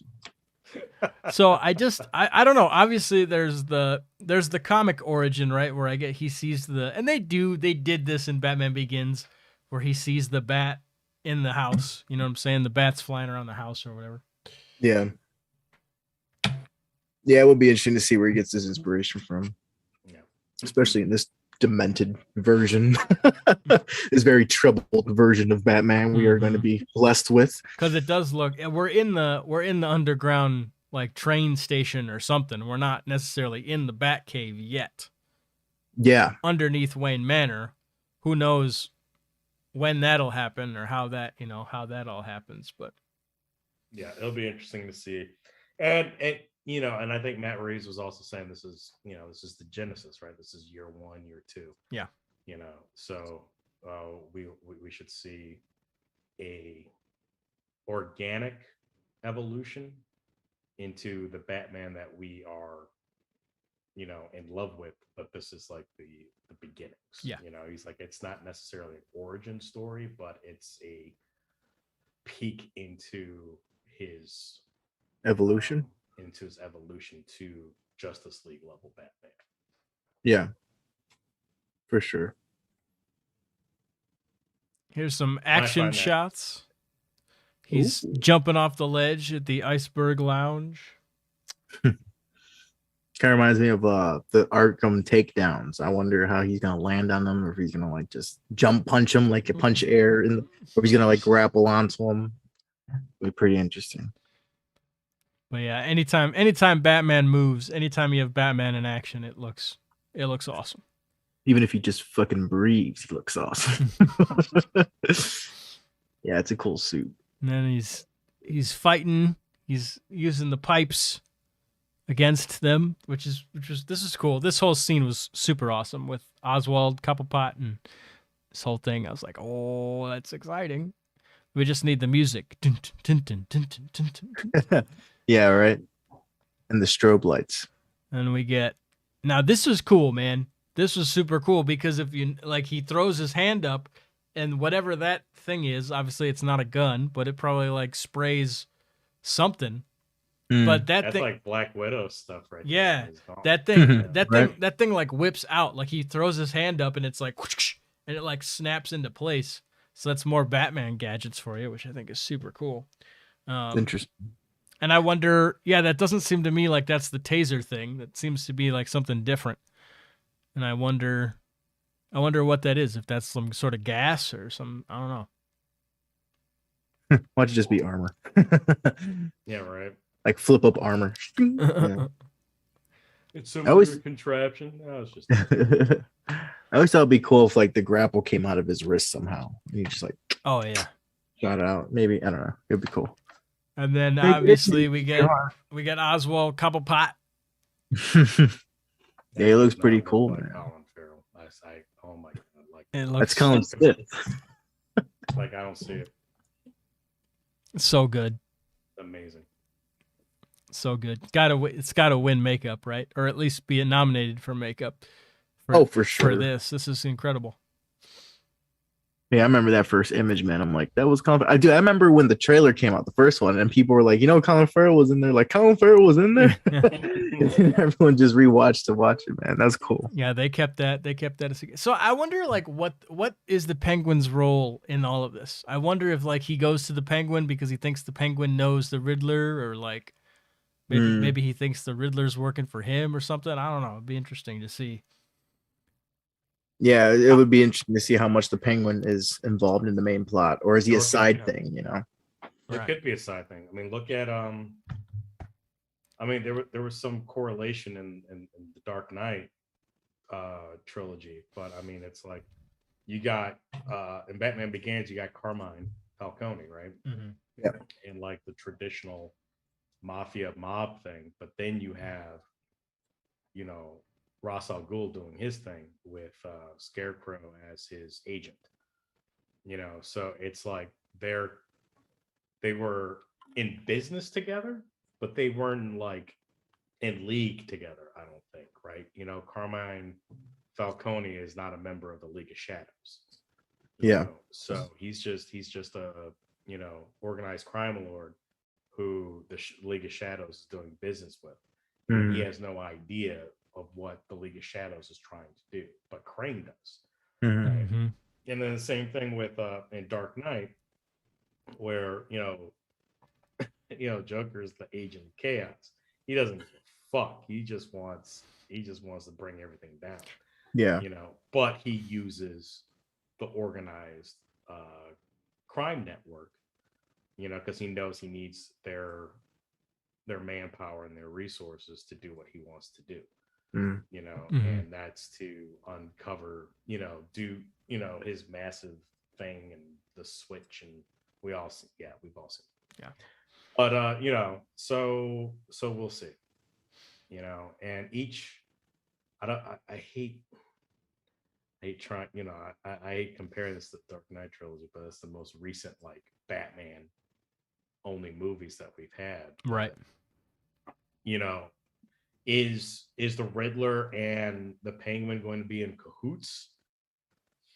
I don't know. I think that these might be separate plot lines, or there might be some type of crossover, maybe. Like maybe the Riddler is using the Penguin and his men. Right.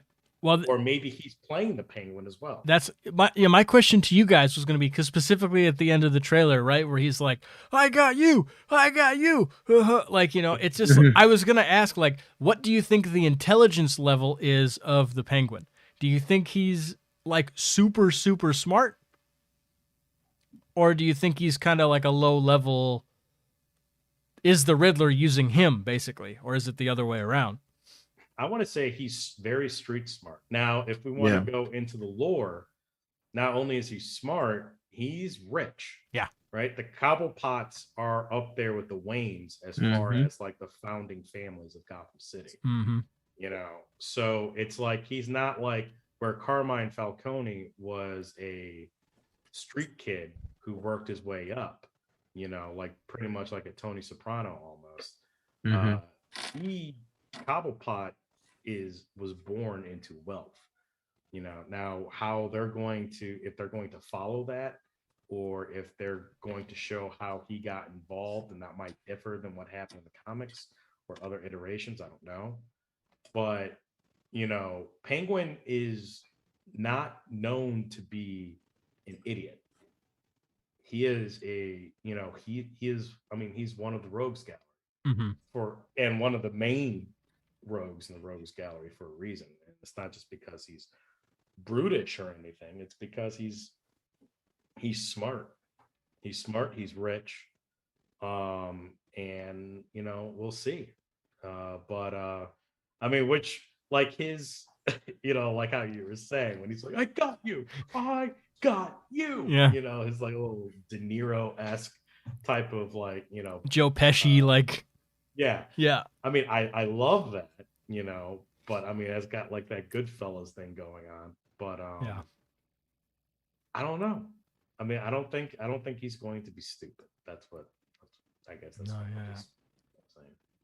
And this shot intrigued me. I don't know if this is like him entering the lounge or what, but nobody seems to care that he's walking through. Nobody, like, at least, I guess they could cut to some extras, or they could cut to some people and like they could give him some looks, but like, at least in the shot we saw, nobody seems to give a flying F that this dude's walking in a bat suit. So now, was this from like, is this referencing from the first trailer when he's called in to that murder, to that crime scene? Oh, maybe. And he's walking past the cops and they're just like either ambivalent or they're just like watching him. I don't know. I don't know where this scene came from. Yeah, I don't know. But yeah, I don't know. I assume that this was either walking into the Penguin's lounge, or this was, but this could be walking into the police thing too. I don't know. Well, the crime scene, they seem more aligned. These people seem more scattered in the background. But yeah, it is important to know where this dude is, because it makes. Look, it's Batman. Oh yeah. By the way, anyway, as I was saying, but yeah, it makes sense that it would be the cops, because they wouldn't really bat an eye. They wouldn't make such a huge fuss as to why he's there. But right. No one looks like they're looking at him. Like they're like not making eye contact with them. So it could. Well, it depends on the cops. True. Because I think, so we've got the Riddler as a bad guy. We got the Penguin as a bad guy. Mm-hmm. And then we're talking Batman and Gotham City. So there's going to be some corrupt cops. Yep. So, Gordon is probably going to have his hands full with all the, with Penguin and Riddler doing their thing, and then fighting the corruption within Gotham. Because if I remember, so like when when the trailer opens up, when they go to arrest the Riddler, he puts his hands up, but they slam him down a couple of times. Oh, like, yes. To me, I'm like, okay, we know that's the Riddler, but he's unarmed. And that just, I'm like, to me, it sounds bad, but it's true. It reminds me of other certain municipal police departments and their abuse of force, their use of force abuses. So I'm like, oh, okay. So if they're willing to rough up unarmed people who are innocent until proven guilty, what else are they? Or they just don't like Paul Dano, because We mentioned this before, but all of his roles, he just gets beat up. It'd be funny if that cop that slams him down, that keeps him down. It's like, I drink your milkshake. Like I drink your cappuccino. He does, man. He just gets. It'll be hilarious if they pop in there and a cop yells Paul Dano, and then he just goes off like ham on him. He's like, get down. Oh man. Here's more shots of him kicking butt. He takes a huge kick at these dudes and kicks them down the stairs. These poor guys. They took that kick like a champ. This is still in Penguin's nightclub? Yeah. At least, well, we think so. More Penguin nightclub. He bashes this dude. Poor guy. There's the red. Poor guy. The red that we've been seeing. Yeah, the red. There's all the posters. There's lots of red. That's where it all comes from. So that's where it Which those posters. The whole movie takes place in the iceberg line. Dun, dun, dun, dun. The those character posters that they released like a day before they released this trailer, those are terrible. I cannot. I don't like those posters at all. But anyways, here's more. Here's the gun, right? Where she's loading the stuff. She's in a different getup. It looks like too, or she changed her clothes or something. Looks like hair is cut. The hair is cut. Yeah. Looks like the motorcycle jacket, maybe the motorcycle outfit that she was wearing. Yeah. There's the shot we were talking about where she goes into the iceberg lounge. I'm assuming it's the same time as Batman goes. Yeah, possibly. Looks like maybe she's posing as maybe like a dancer or something to get inside, maybe backstage or something. Yeah. I'll check out like the blue and orange in the background.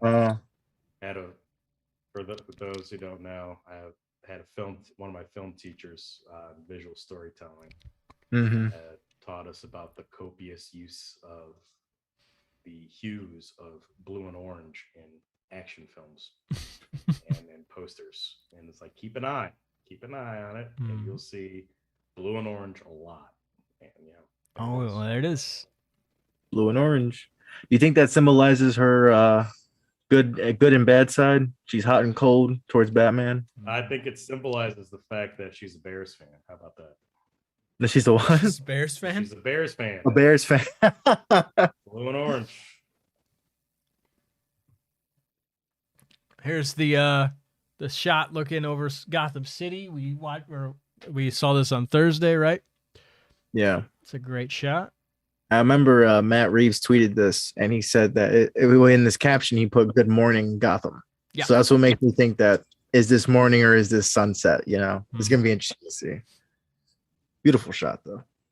Yeah, I like it. And then more them talking by the bat signal. Again, looks like it could be the same time of day, whichever that may be. Looks very similar to the previous screenshot as well. I think this is sundown for sure. Do you think that that could be the end of the movie?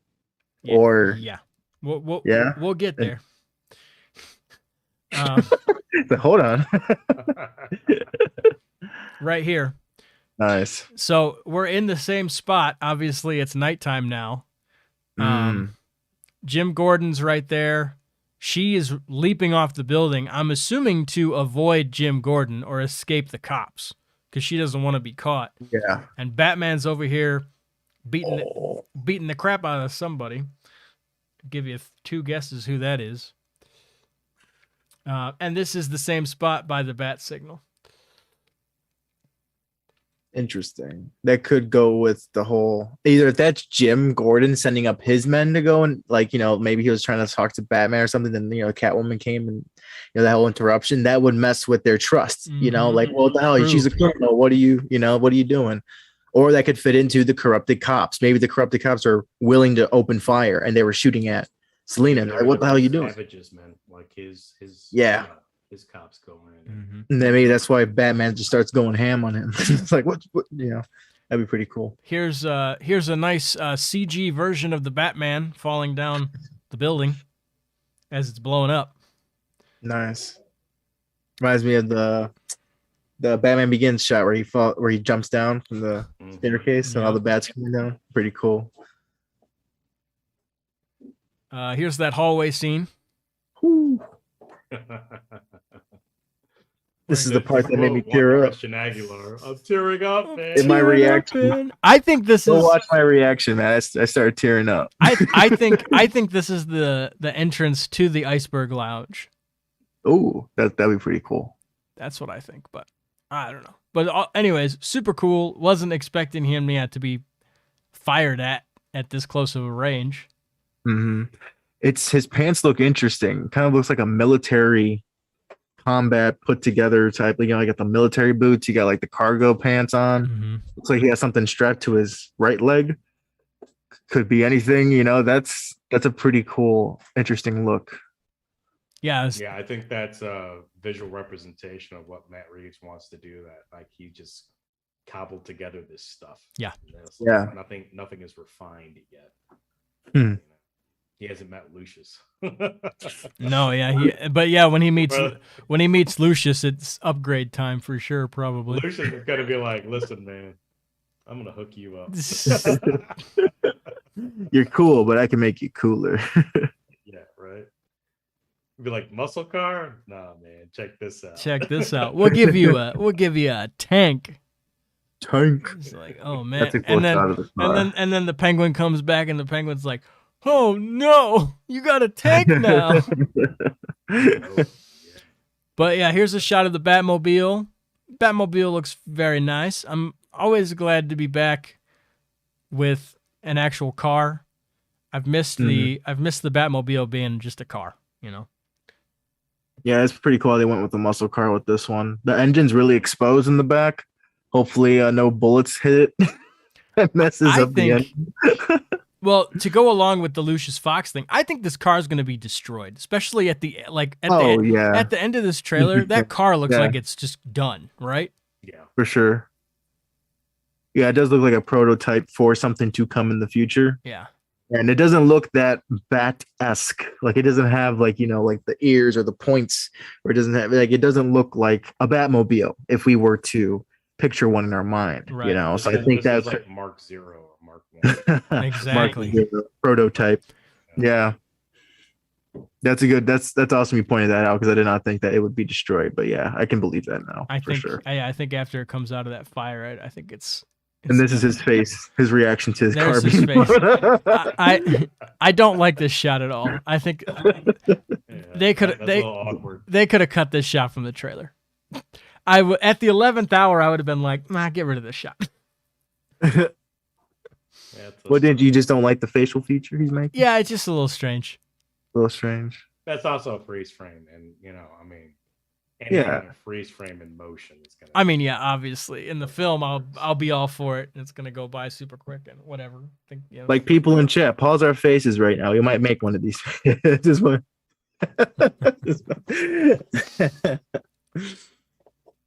And then this one, he's jumping off the building. Right? I remember seeing some behind the scenes photos of this moment when he was up there. Yeah. It's interesting how he has like a glider that's like also between his legs, what it looks like. Yeah, it's like it's not a full cape or whatever, Yeah, no, it's a glide suit or I don't know what those things are called. Yeah. Yeah. Kind of like base jumping. Yeah, base, yeah. Do you think that's Chicago? Looks like it. Probably composited. I was gonna say, yeah. Yeah, because that building was not Chicago. And we got Dirty Batman. I wonder I think this is probably after there's a shot where he's like, it probably looks like it like in the sewer or something. There's like a whole bunch of water and he has like a flare and he's like leading to. I think that might be after that. He's been through some stuff. Yeah. I agree. He going through some stuff. Here's the live stream photo. Very reminiscent of the Dark Knight Joker scene, 100%. Definitely. I wonder how much they're going to show of that video. I don't know. There will definitely be similarities between what Chris did in this for sure. I don't think you can, Chris Nolan made such at the time, such a different Batman, but something that so many people wanted at the time that, you're always going to get hints and reminiscence of, I don't know if that's the right way to use that word, but you know what I'm saying? You're always going to get whatever the word is of his movies for sure. Like Nolan's trilogy will always influence something. I think so. For every future. I think so. Wow.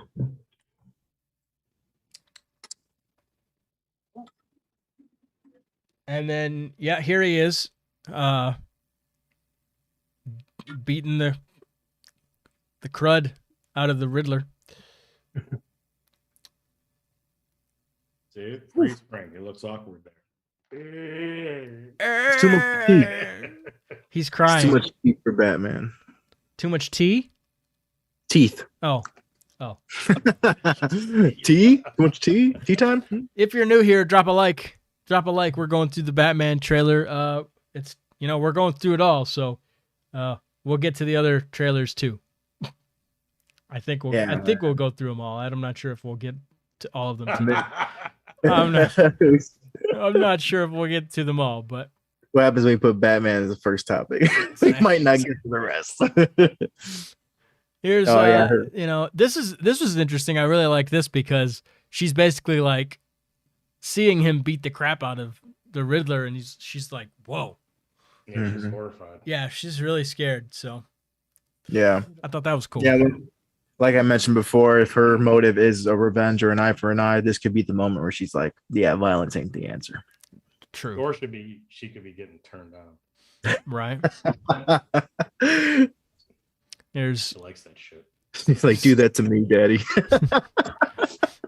Here's the shot of Jim Gordon. Obviously, I think this is when that car comes in with the guy that's got the bomb strapped to him or whatever. Yeah. I think that's in this scene, obviously. It's looking good, man. Jeffrey Wright's looking good as Gordon. And I heard this movie's going to be long. This movie's like almost like 2 hours and 40 minutes or something like that. Like it's a long movie. Yeah, man. I'm excited. Here he is all scarred up. 2 years in, he's already scarred up. That's too clean of a back. His back will get like more corroded as the career goes on. What if in every trilogy we just get the same shot? It's just like we just see his back get more scarred and more scarred. That'd be sick. That'd be kind of cool. And then this is bionic Iron Man shit on his if you're new here, if you just joined, please drop a like, hit the subscribe button. We are talking about the Batman trailer. We're breaking down all DC Fandome goodness, all the trailers.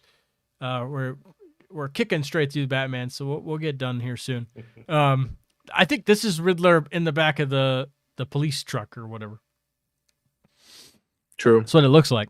I thought it was a cell, but if it's the police truck, pretty spacious.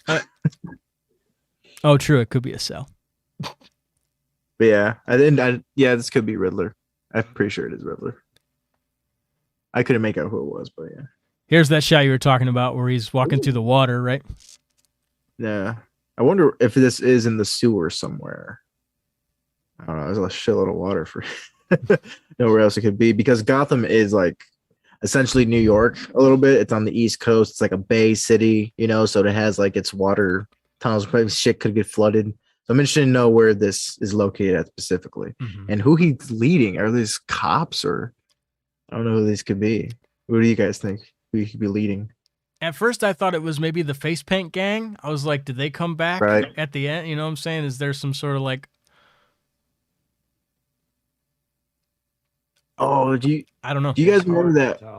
Do you guys remember that one Batman? This might be too far-fetched, but do you remember that one episode of the animated series with the blind kids in the sewer that were living in Gotham? Yeah, it was terrifying. What if there's like some version of that in this movie, and these are who he's leading out? Like he finds people living under Gotham, Yeah, I don't know. That could. I mean, it's a possibility. Matt Reeves is working with Bruce Timm on another Batman project. Right. So yeah, the animated series. Yeah. So what kind of cross pollination they're going to be getting? So true. Here's another one. See you in HE double hockey sticks. Is that an answer to a riddle or is that a riddle? Because if that's a riddle, it's a shit riddle. What's the punchline? Yeah, I wonder what's gonna go down there. This is probably my second favorite shot of the whole trailer. Nice. I love this shot, and this is why. Again, this is another reason why we don't want the white eyes. Mhm. We don't Yeah, a lot want of emotion. we don't want the white eyes because we need to connect to Batman. Have we ever seen Batman cry? No. This is a big moment. You just might. Whatever this is. Right. You see eyeliner running down, like some black liquid running down his cowl. Like, oh god, it's the mascara. It's probably the Riddler, and he's like, "Well, where's your mommy and daddy? Where's your mommy and daddy now, Batman?" And he gets all sad. You gonna cry? You gonna cry now? We'll put some dirt in your eye.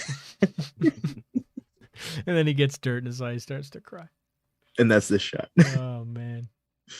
Yeah. Here's that explosion from the.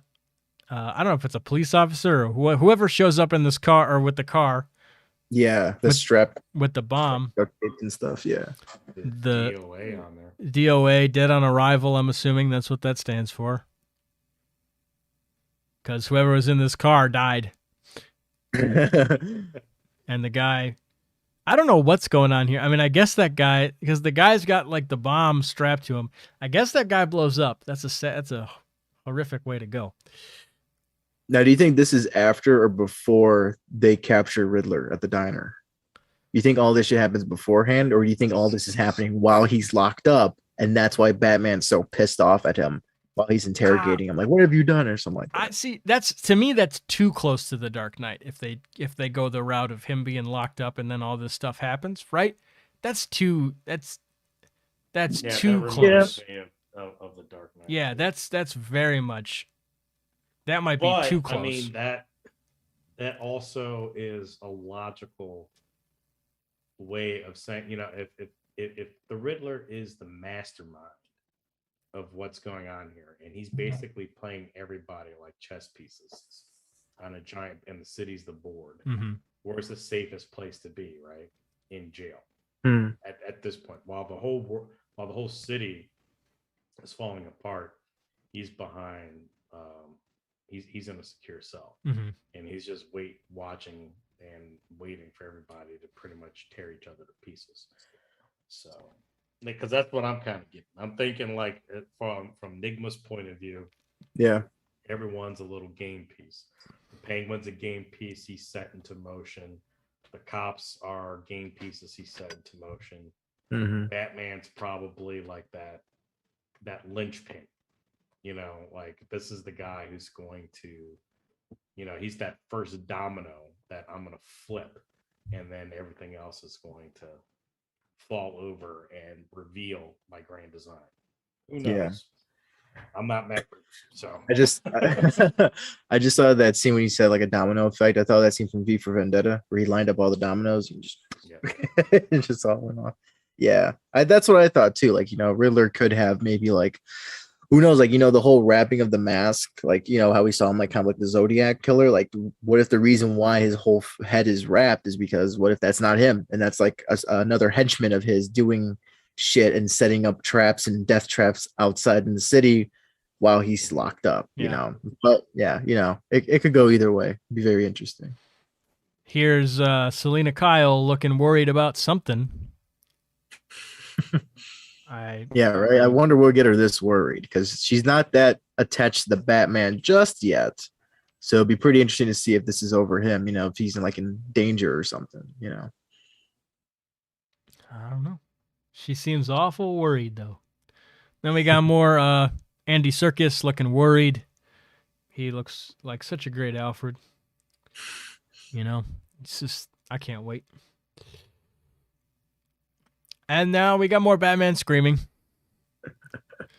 which is always fun. Swear This- to me. This is his, this is his face when he still hears that people doubt Robert Pattinson. It's gonna be a good bet. Like Ah, two My trailers name and you is still not doubt me. Edward. yeah. And then we got these two shots Oh, cool. to end the trailer. We got his Yeah, man. I got you. I got you. I got you. And then it's like, oh no, you don't.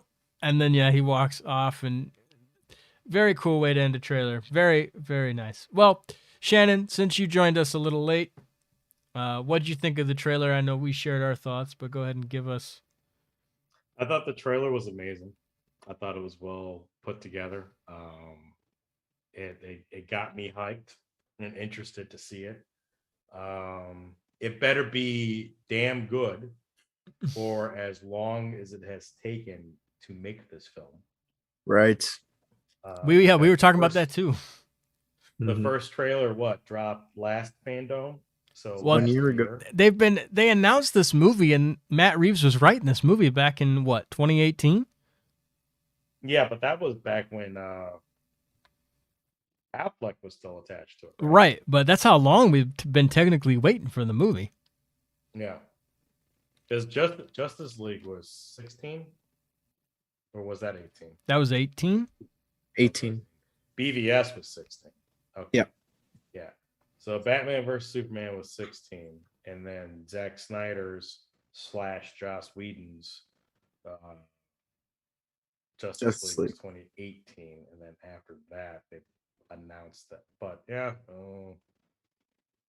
Point is, it's been some damn time.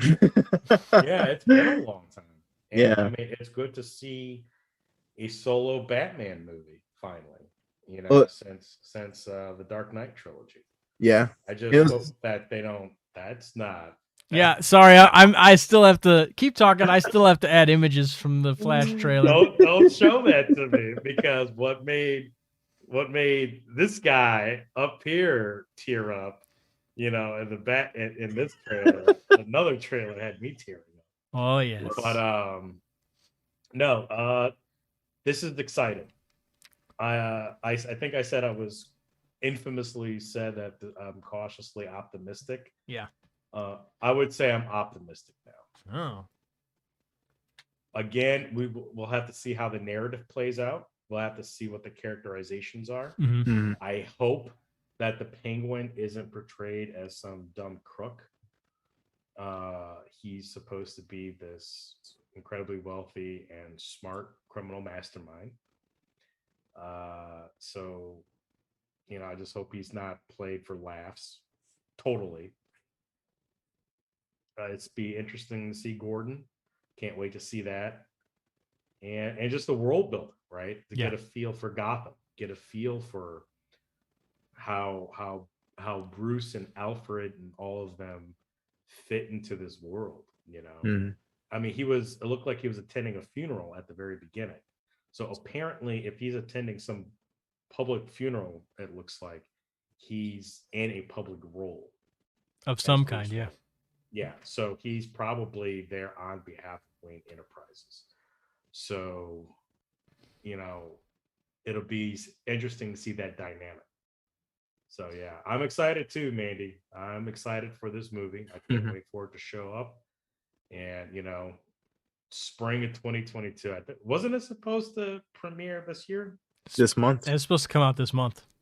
Wow. So we got another 9 months. So No, it's not that long, is it? 5.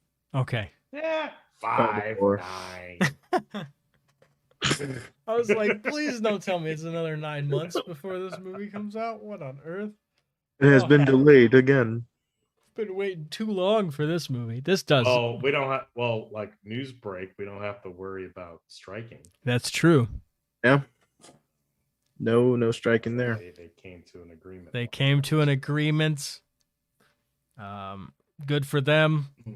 Members still need to vote on it, but there's no strike tomorrow, so that's a good thing.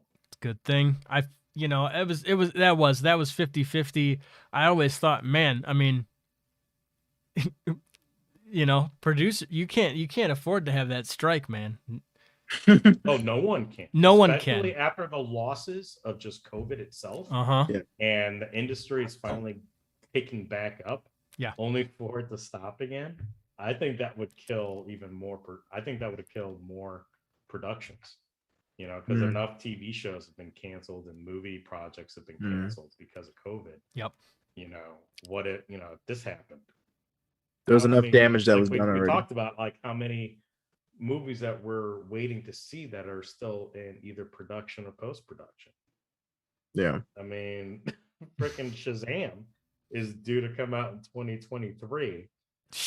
And if they struck, and depending on how long that strike is, I mean, the new Shazam movie might come out in 2025.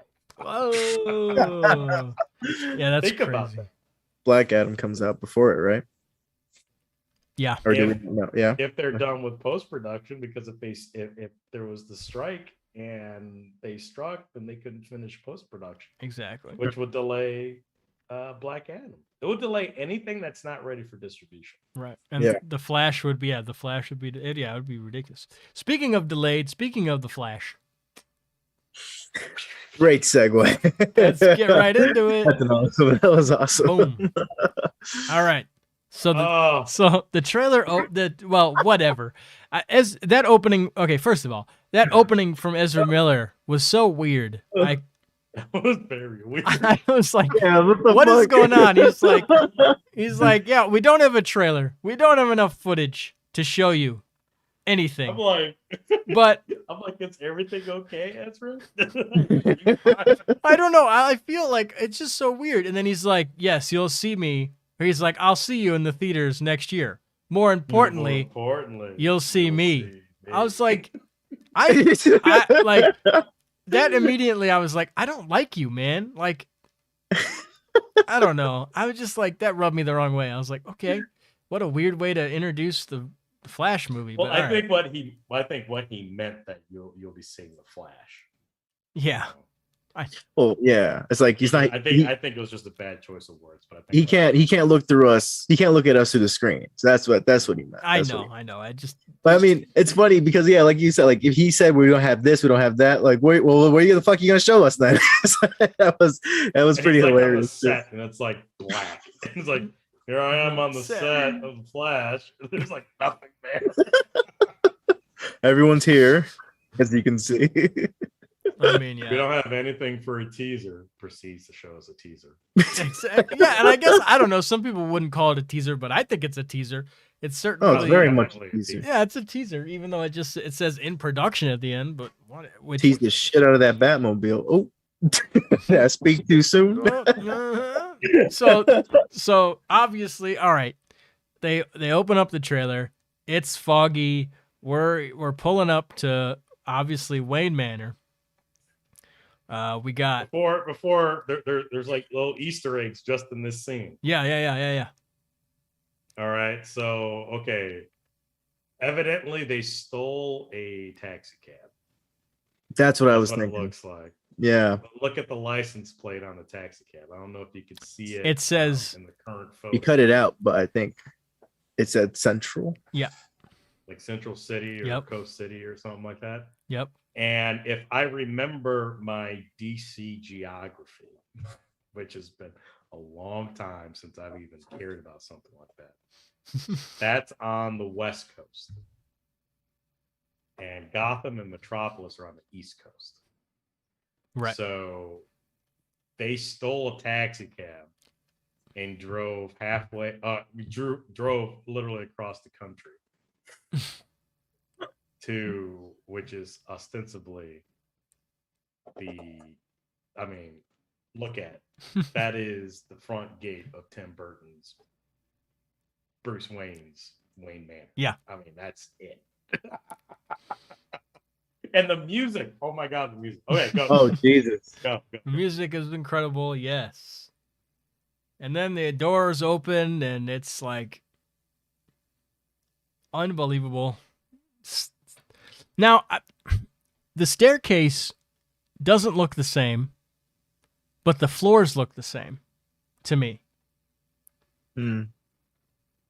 So I think they used a English country house, or I forgot the name of it, but they use that as the exteriors for Wayne Manor and Burton's Batman. And I think they used the same for the Schumacher used the same location. I'm not sure, but I think the interiors were of a different house.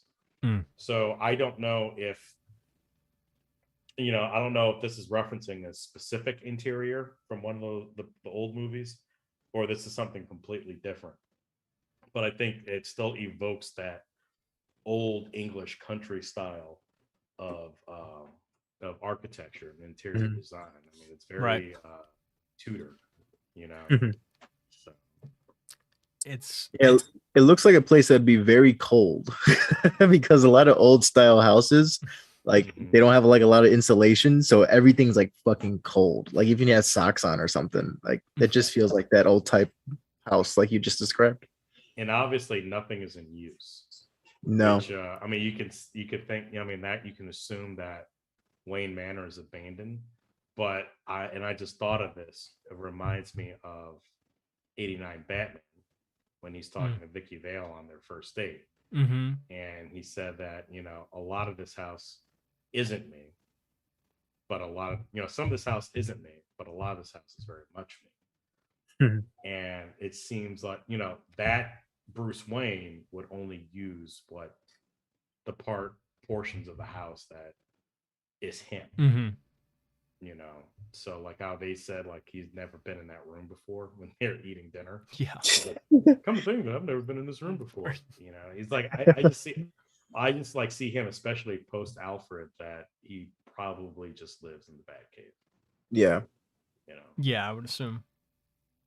Yeah, and again, man, that's going to be another kind of heart-wrenching thing. Yeah, is like there's no Michael Goff, so like it's just him. Like that's going to be so weird to be like, man, there's like Alfred's not here. Like that's crazy.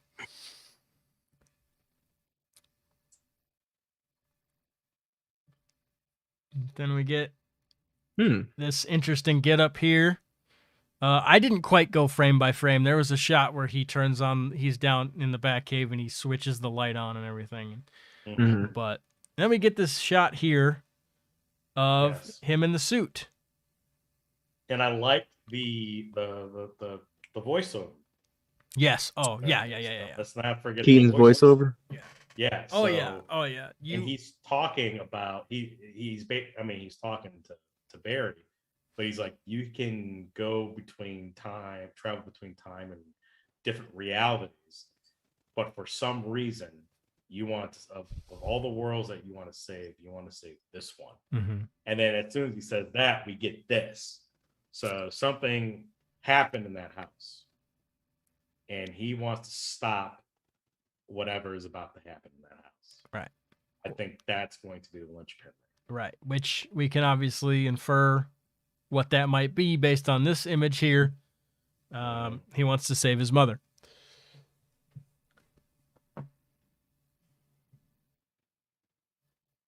Do you think this is the only universe where like there's a chance for his mother to be alive, and that's why he picks this one?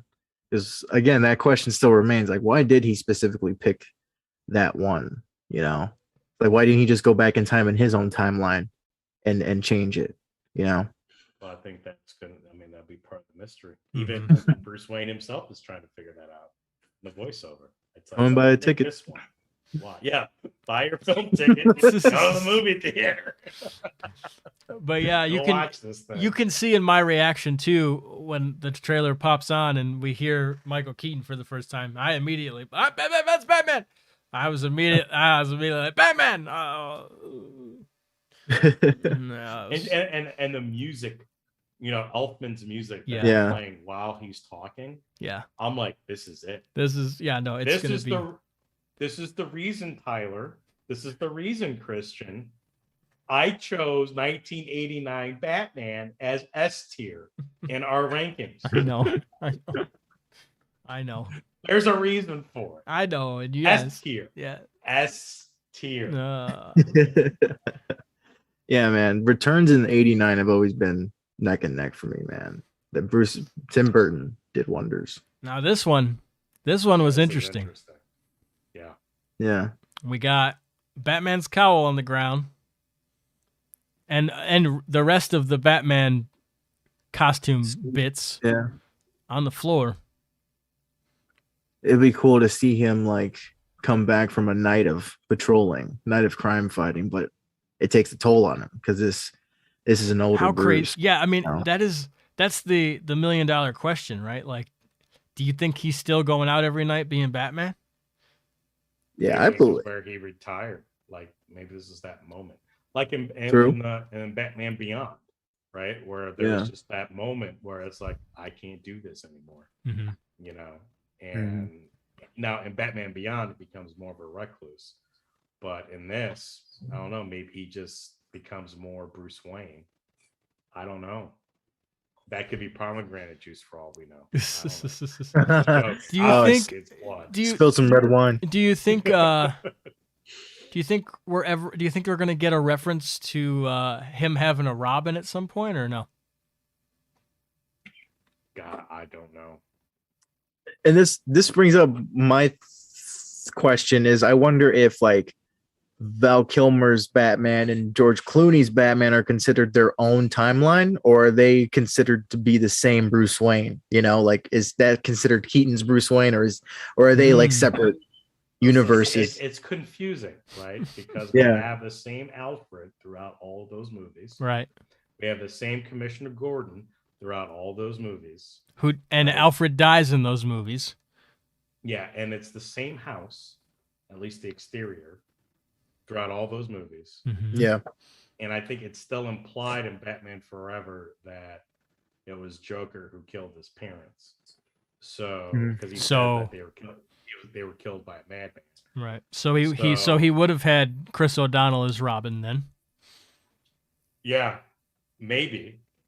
I mean, but if we're going through Tim Burton's line, then Billy D. Williams should have been Two-Face instead of Tommy Lee Jones. Right. So I don't know, man. It's know. difficult. They're gonna have they're very similar, but they can't be the same person because it's so tonally different. Right. Especially by the time you get to Batman and Robin, I'm like, that's not the same. Reality. No, yeah, it's not the same. It's not the same. They're gonna have to address it, I would assume. They're gonna have to either they won't, and they just continue on with what they have right now. You know, who knows? They could be like this. Yeah, this Batman never had a Robin. You know, it was always just Batman. You know, because I think it was in it was Batman and Robin where he says this is why Superman works alone. So is that implying that there isn't a Superman in your universe now, or it's like how big is the Keaton Batman universe? Yeah. And that's even in the Dark Knight trilogy, technically there was no Robin. I mean, we get the thing at the very end of the Dark Knight Rises. Well, yeah, to use your real name, like that. Yeah, that's not. I don't know what that was. They didn't even. Yeah, no. They named that dude Robin. What a joke! That was an Easter egg. They should have been like, an important that was an Easter egg. It was a dumb Easter egg. They should have named that. They should have named that dude Dick Grayson. Yeah, right. And then it'd been like, which cool. makes me say that he wasn't Robin. He wasn't like they named it. His name was Robin, but he wasn't Robin. No. Yeah. So technically, in the Dark Knight trilogy, there was no Robin. In Burton's films, there's no Robin. Yeah. Now, in Batman Forever, we get Chris O'Donnell, but I don't know if that was the intent of how Robin would be played if Burton was on for the third one. Right. I have no idea. None of us know. Only the people who were involved. Right. Was Marlon Wayne supposed to be Tim Burton's Robin, or was that originally Joel Schumacher's choice for Robin? Because I remember Marlon Wayans was in talk to play Robin at that time, but he didn't get the part. Yeah, that's what I heard. It was Marlon Wayans that they wanted to cast as Robin. Yeah, but then I forget if that was Yeah, I don't know if that was Schumacher's first choice or something. I don't know whose choice that was. If you're new here, please drop a like. We're going through all DC Fandome content. If you're new and you're catching us, hit the subscribe button. Come on, you want to hang out with us? It's always fun to talk movies and All I movie can news. think of is now Marlon Wayans and Robin, and I'm like, Look it up. I'm not bullshitting. Oh, yeah, no, that's- This is a real thing. I'm not saying that. I'm This is true. This is true. visually trying to like, Yeah. yeah, I don't know. You can't see Shorty as Robin. And then we got this shot. Ooh. There's a lot of people that are like ripping on the mask for some reason. I don't know why people. I've seen some people Too big.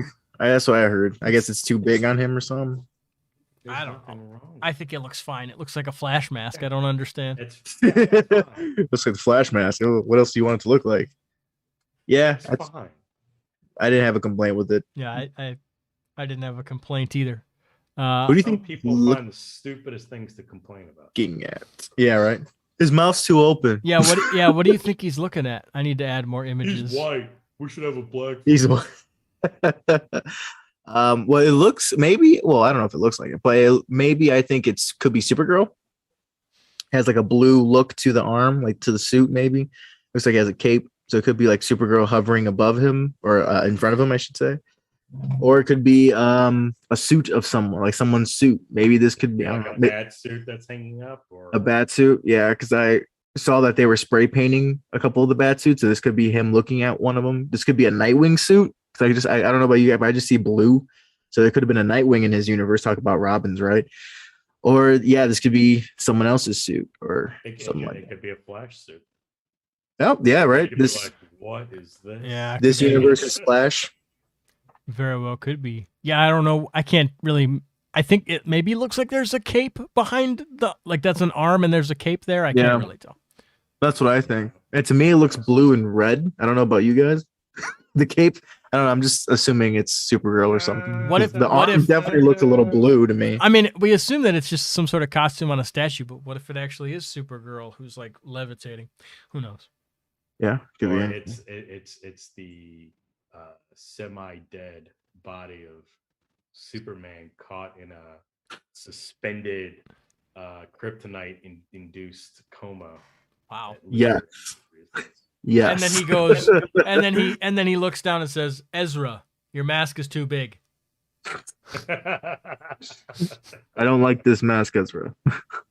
Take that pathetic mask off. Hey, Snoke. And then we got this shot.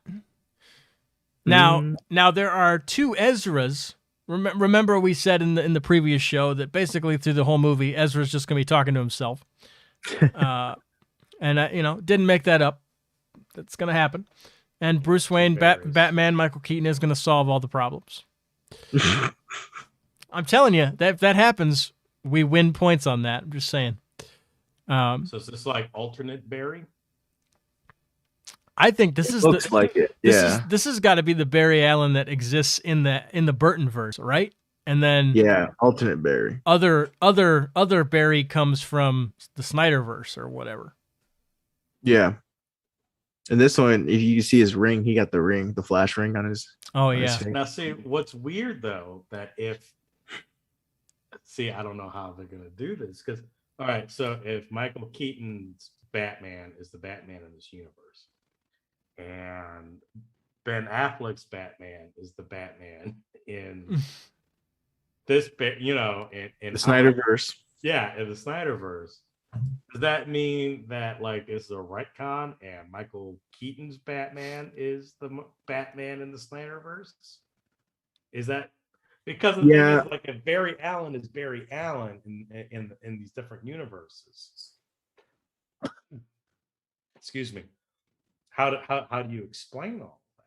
How do you explain? I mean, Yeah. I don't know. Maybe instead of this may not be an alternate Barry. Maybe it's a past Barry.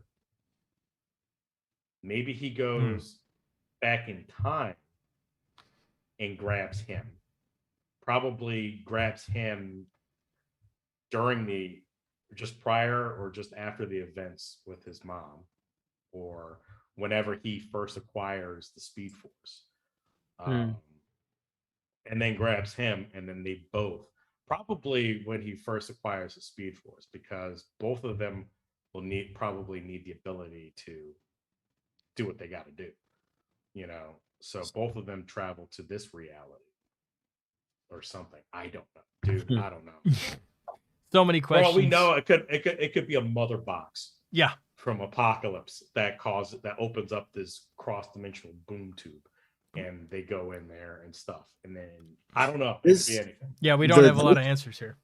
Is this Flash coming from the events of Justice League, or the events that were supposed to be the Justice League sequel where Superman's already gone mad? Remember that scene with the Joker, that shitty scene with Joker and Batman, Jared Leto's Joker and Batman? Uh-huh. I wonder if this Barry in this movie, at the start of this movie, is he going to come from those events? Like, is it going to start when, like, you know, that whole apocalyptic Gotham or Metropolis? Like, is it going to start in that desert scene and then he's going to go back in time? Or is it going to start like sometime earlier? Like, yeah, I don't know. It's going to, you bring up good questions. I wonder how this is going to retcon the Snyderverse. Is the event in this going to... You know, we get a taste of his ability, his time travel, reality travel ability in Batman vs Superman, right? Mm-hmm. So, and that was Ezra Miller. So, but with the beard. So, I mean, at some point, he goes through the universes, the multiverse, to warn Bruce Wayne in his dream, because I don't think that was a dream. I think that was more of a prophecy or something. There was something weird going on there. Yeah. But like waking up from that dream only to meet up with Barry before he officially meets Barry to warn him that he has to get together with Superman or whatever. Is that Barry going to be the Barry that we see in this film? You know, or is that Barry going to visit a past version of himself and say, this is what you got to do to avoid this future? And then the present day Barry has to do all the time travel stuff. I don't fucking know. That could be the case, and we could see like one of the versions of Flash like disappear from existence. Maybe the bearded one was like, he sends him the message, gives him the warning, like, this is what you should do, not to do. Oh, and by the way, and then he fucking goes away. You know, that could be like the Doomsday era Flash, right? The demons have taken everything over. Right. Yeah. Superman's going crazy, and he's like, okay, I got to fix this. You know, and then he sacrifices himself to go back in time far enough to tell his past self what he needs to do, and then his past self realizes that maybe it's not just time travel, it's a different reality that he has to save, you know. And maybe his reality is lost, so he goes and grabs his past self from just acquiring the Speed Force and goes to this reality, and perhaps in this reality, this is a reality where Superman doesn't go crazy and he can save his mother. I don't know. This is just if that's the case, because I brought this up in a previous episode. If that's the case, then this Supergirl, because I get this Supergirl, I swear, looks so much like the version in Injustice that is Clark and Lois's daughter, and so she's like the first Kryptonian human hybrid, and she has all of Superman's powers, and it's like a what if scenario because he's knocked out for a portion of the Injustice comics, and one of the issues kind of like leaves the main plot to go into his dream. Like, what is he dreaming about? And he dreams of a world where Lois is safe and the baby was born, and that's what his daughter looked like, was exactly how this new Supergirl looks in this movie. So if this is a reality where Superman never went mad, that could, you know, kind of explain this Supergirl, you know, a little bit. I think could potentially. Yeah, I could be wrong, and but maybe set up a future Injustice film. There we go. Like, what if those events are like that earlier? What if exactly, we were, Tyler. Like, what if those events are like inevitable across the multiverse? That would be kind of fucked up. Like, in every universe, Superman has to go bad one way or another. Doesn't matter what you do, you're going crazy. Yeah, Superman's gonna go ape shit. I'm sorry, but you're about to go full side. Wait, what? What? Moving on, we got the the long hair Barry is spray paints these boots. Not the gold boots from the Flash TV show. No. That was What a great segment such a big reveal during DC fandom. Dude, Look, gold boots. Dude, that was so much filler, bro, for that. That's the filler you were talking about. Yeah. I did not need to wait 3 hours for all this stuff. This is ridiculous. Gold boots. Finally, for the first time in comic book history. Subpar animation. Yeah. Yeah. No, but this is cool. So this is alternate Barry, you're saying. Yeah, the one with the yellow. This is and I'm assuming these are old Keaton boots, right? Or these are right. They're in the. I'm assuming they're hanging out at the Batcave. I would assume, and then this guy's just like, I'm gonna make my own suit. Or this is the past Barry when he first starts to be. Or I'll see in Justice League though. In Justice League, that's his first suit, right? Or does he? Yeah, no, he already had it. Didn't he already have it? He already had it before he met Bruce. Yeah, he's got it up there. So yeah. maybe this is his first iteration. This is the long-haired Barry is past Barry. Well, remember we did see the image of the bat suit with the lightning bolt spray painted onto it. So I think it could be the bat suit, like an earlier bat suit, because I don't know how else they'll explain the bat symbol with the lightning bolt sprayed painted on top of it. Yeah. And then we get the mother of all mother shots. The shot that made me kind of like lose my mind. This one. I figured they weren't going to reveal him fully. I figured they were going to pull something like this, but. And that, my friends, is the Keaton cowl. Oh yeah. That is Burton Batman. Oh yeah. Another thing too, I think Andy Muschietti is the perfect director for this, honestly. Like, I think he just gets it, you know? He's and we were talking about fan service. Mm-hmm. This is fan service, but like done damn good. But done in the best way possible. You know what I'm saying? Like, did you catch the music change? Yeah, I certainly did. That was Batman Begins shit there. Yeah, exactly. You know, that was Hans Zimmer. That was Vespertilio there. When you get that, yeah. You know, I'm like, oh my. Well, God. I mean, hey, man. I mean, that also brings into the question. It's like, are we gonna see Bale like at any point? Is this gonna be the No Way Home for Batman? Got Michael Keaton, Christian Bale coming back, Ben Affleck. You know, they're all here. Some sort of reference to the Dark Knight universe would be so cool. Hearing the music freaked me out, bro. Like, I didn't expect to hear any music from Nolan's trilogy, and to know that that's in there. Holy, man! I'm like, we're hearing Elfman's score. Yeah, that. And then it goes from Elfman to Zimmer, and I'm like, oh, dude, the Elfman by itself was already chills, bro. Like, you didn't have to do that to us. Like, like I had constant chills up and down my back. I'm like, oh my God, I need to see Batman. I know. I'm watching all of them, bro. This was. Yeah, I can't. This is good.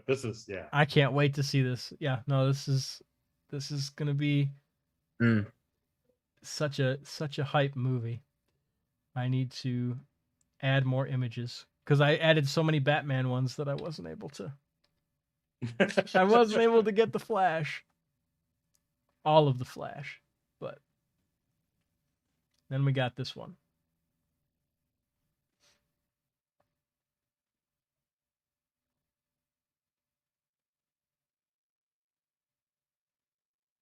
Look how clean his cowl looks. I just remember when he ripped it off. It's so good, man. It's so Batman Returns, just like so good. And then there's the spray paint. Is that a bat suit? I guess that's an old bat suit, probably. Could very well be one. Because it looks like the same spray paint outline, like the stencil that he used. Mm-hmm. So it could be one of the bat suits turned new Flash suit or something. I don't know. Yeah, that's pretty interesting. I think the jury's still out on that. And there's there's Supergirl. Supergirl, yeah. Yep. And she has the Cavill, the Henry Cavill symbol. Like that's the one that looks closest to him. I think that's one of the biggest mysteries is how does Supergirl fit into all this? Yeah. I can understand if they want to turn this into like a Flash Batman thing, especially with the relationship that Barry and Bruce develop in Justice League. Mm-hmm. I mean, I think that was one of the few redeeming qualities of that movie. But how does Supergirl, where you're going to introduce Supergirl for the very first time into this universe, and then onto this, I think this is the first time we see Supergirl in a film since 1984. Yeah. So it's like when Helen Slater played Supergirl. So how does she fit in? What's her origin? Mm-hmm. What part is she going to play? What is the purpose in the plot? I think that's going to be a big mystery, and we're just gonna have to wait for it. But it's like that's what I'm really interested in figuring out, because I mean, if this is Supergirl, right? It's like, what kind of a force? What's the antagonist? Who's the antagonist? Yeah. Who or what is the antagonist? That's the big question. Well, I heard somewhere that it was like, I heard as a joke, but since they saw two Ezra Millers, they're probably like, what if one of them is like an evil version of the Flash? And that could be a plot twist. Like, yeah, these are our three main characters we go with, but that other version of Barry is not. No, we're in the yellow suit. Yeah, who knows? He could be a fucking Eobor Thawne in disguise or something, or like a version. Is Zoom the name of the evil? I believe it is, but the yellow and red one, it's Reverse Flash, is like Reverse Flash. Yeah. This could it was me, Barry. It was me, Barry. Like, what the fuck? Okay. Yeah, that'd be hilarious. Or I was wondering, like, because remember in the first Man of Steel, they showed a second shuttle or something, and they thought like maybe that could have been, or not a shuttle, like a pod, and they thought that could have been Supergirl. What if that's Henry Cavill's cousin? Because remember, Supergirl. That was true. Younger. It was the ship that he found in the Arctic.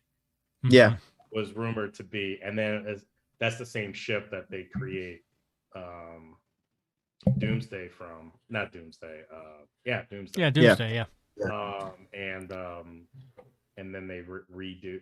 They revive Superman from that ship, and that ship was rumored, I guess, to be Supergirl's Kara's ship. But then like for me, that never made any sense, because Kara Zor-El is Kal-El's contemporary.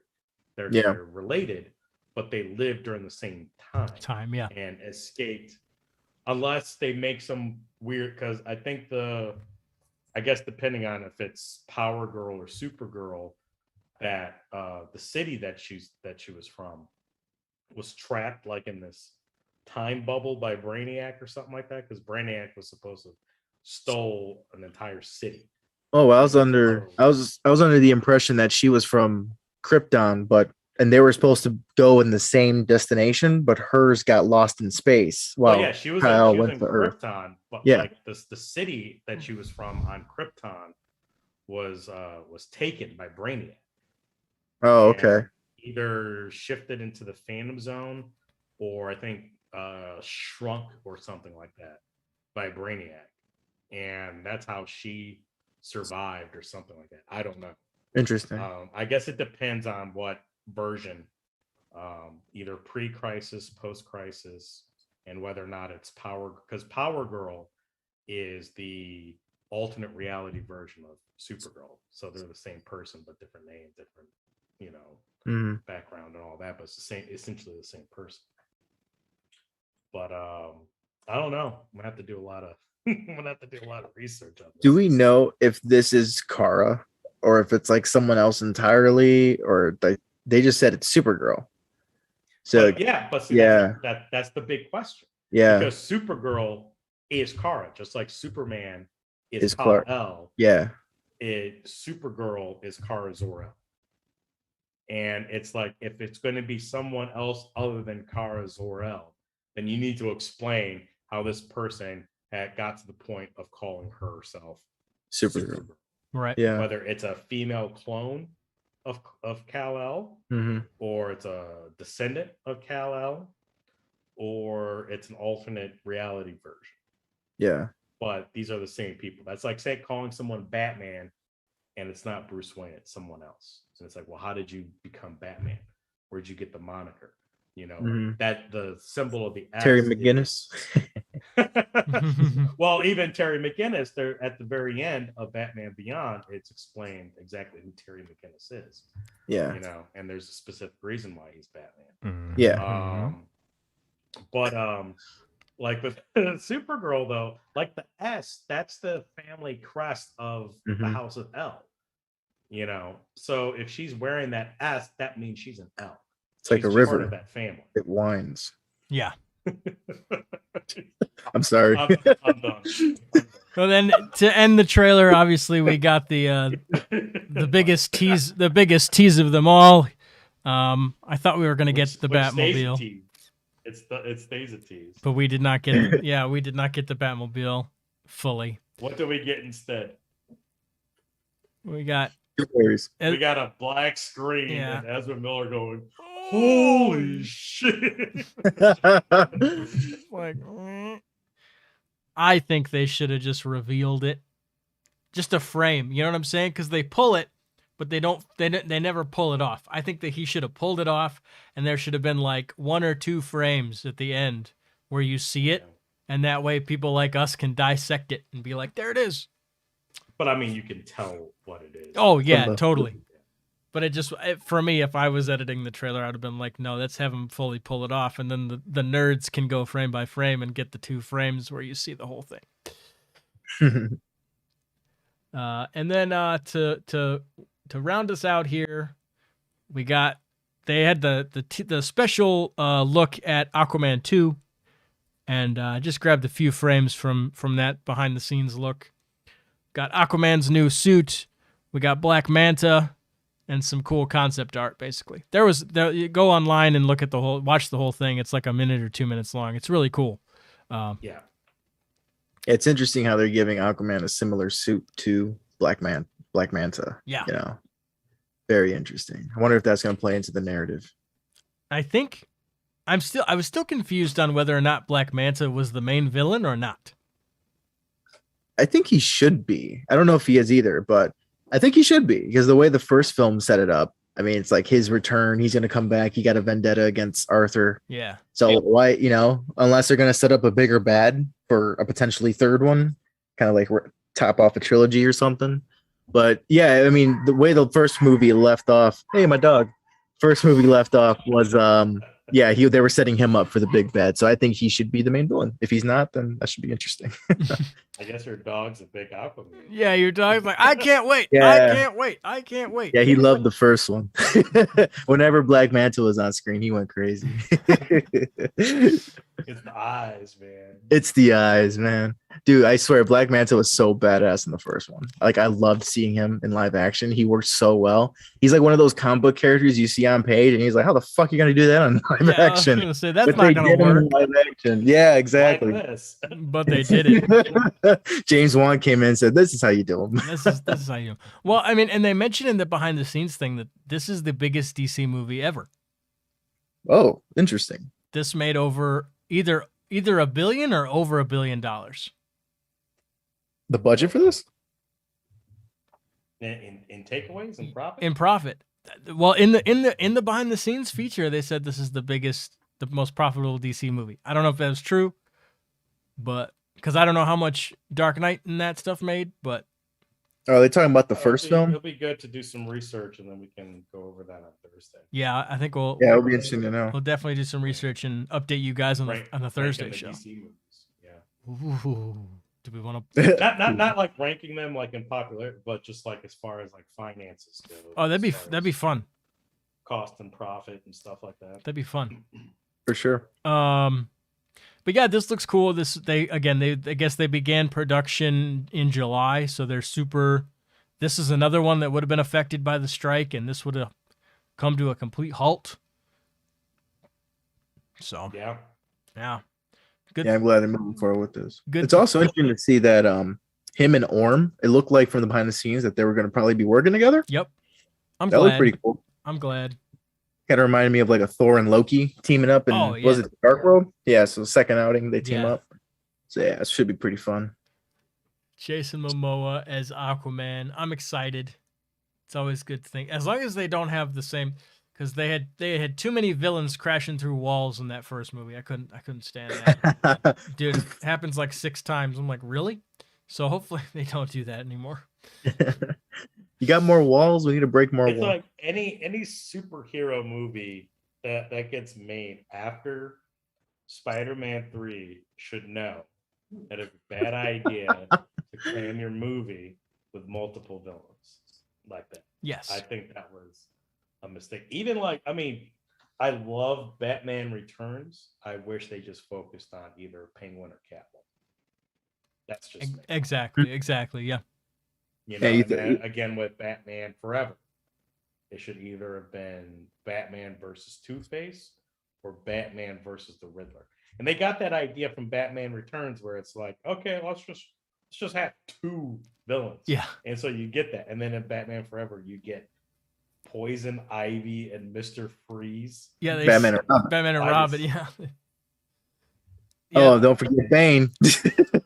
Bane was there. Yeah, it's like that's that's weird. Yeah, from like Batman right. Returns, which wasn't critical. You know, people didn't really like that critically, and that kind of got ripped apart. And then Burton left, but they still continued to do the multiple villains thing. It's like, oh, but the one that everybody loved was the Jack Nicholson one, and you didn't have 2 villains in that. You only had one. Just had one. Yeah. They only cared about tone because they wanted to sell the toys. At that time, yes. The mid to late 90s, yes. Yeah. That's all that mattered at that time. Well, that's the end of our dissection of DC Fandome. Overall, what'd you guys think? We're obviously very excited, right? What happened? Are you muted? Wait, now I can't hear you. I can't hear you at all. What happened? I don't even, people. Yeah, I don't know what happened to your guys' audio, but it's gone.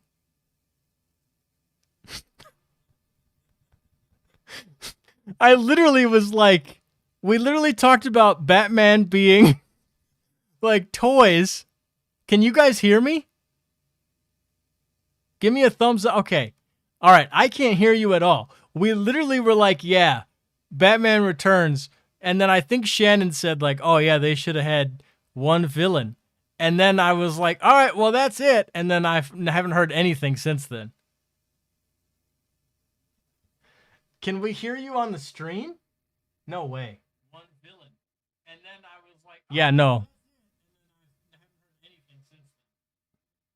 You guys just dipped out. I don't understand what happened. I don't even see your levels. What's going on?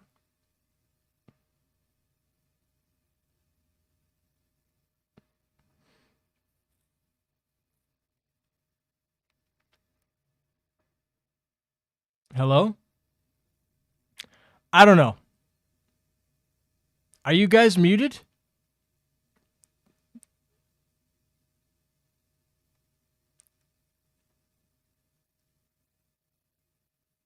I'm going to ask to unmute you, I guess.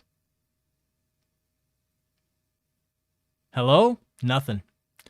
All right. Well, I think that's going to be the end of the show. I don't want to drag it on any longer. Take care, guys. With that being said, I think we'll get out of here. Thank you so much for joining us. And don't forget to hit that like button, hit that subscribe button. We're going to head out now. And yeah, take it easy. Have a good night. We'll see you guys on Thursday. with some more news. We'll break down the box office of the DC movies and cover the rest of the news. So, peace out, Cub Scouts. Bye, guys. See you later.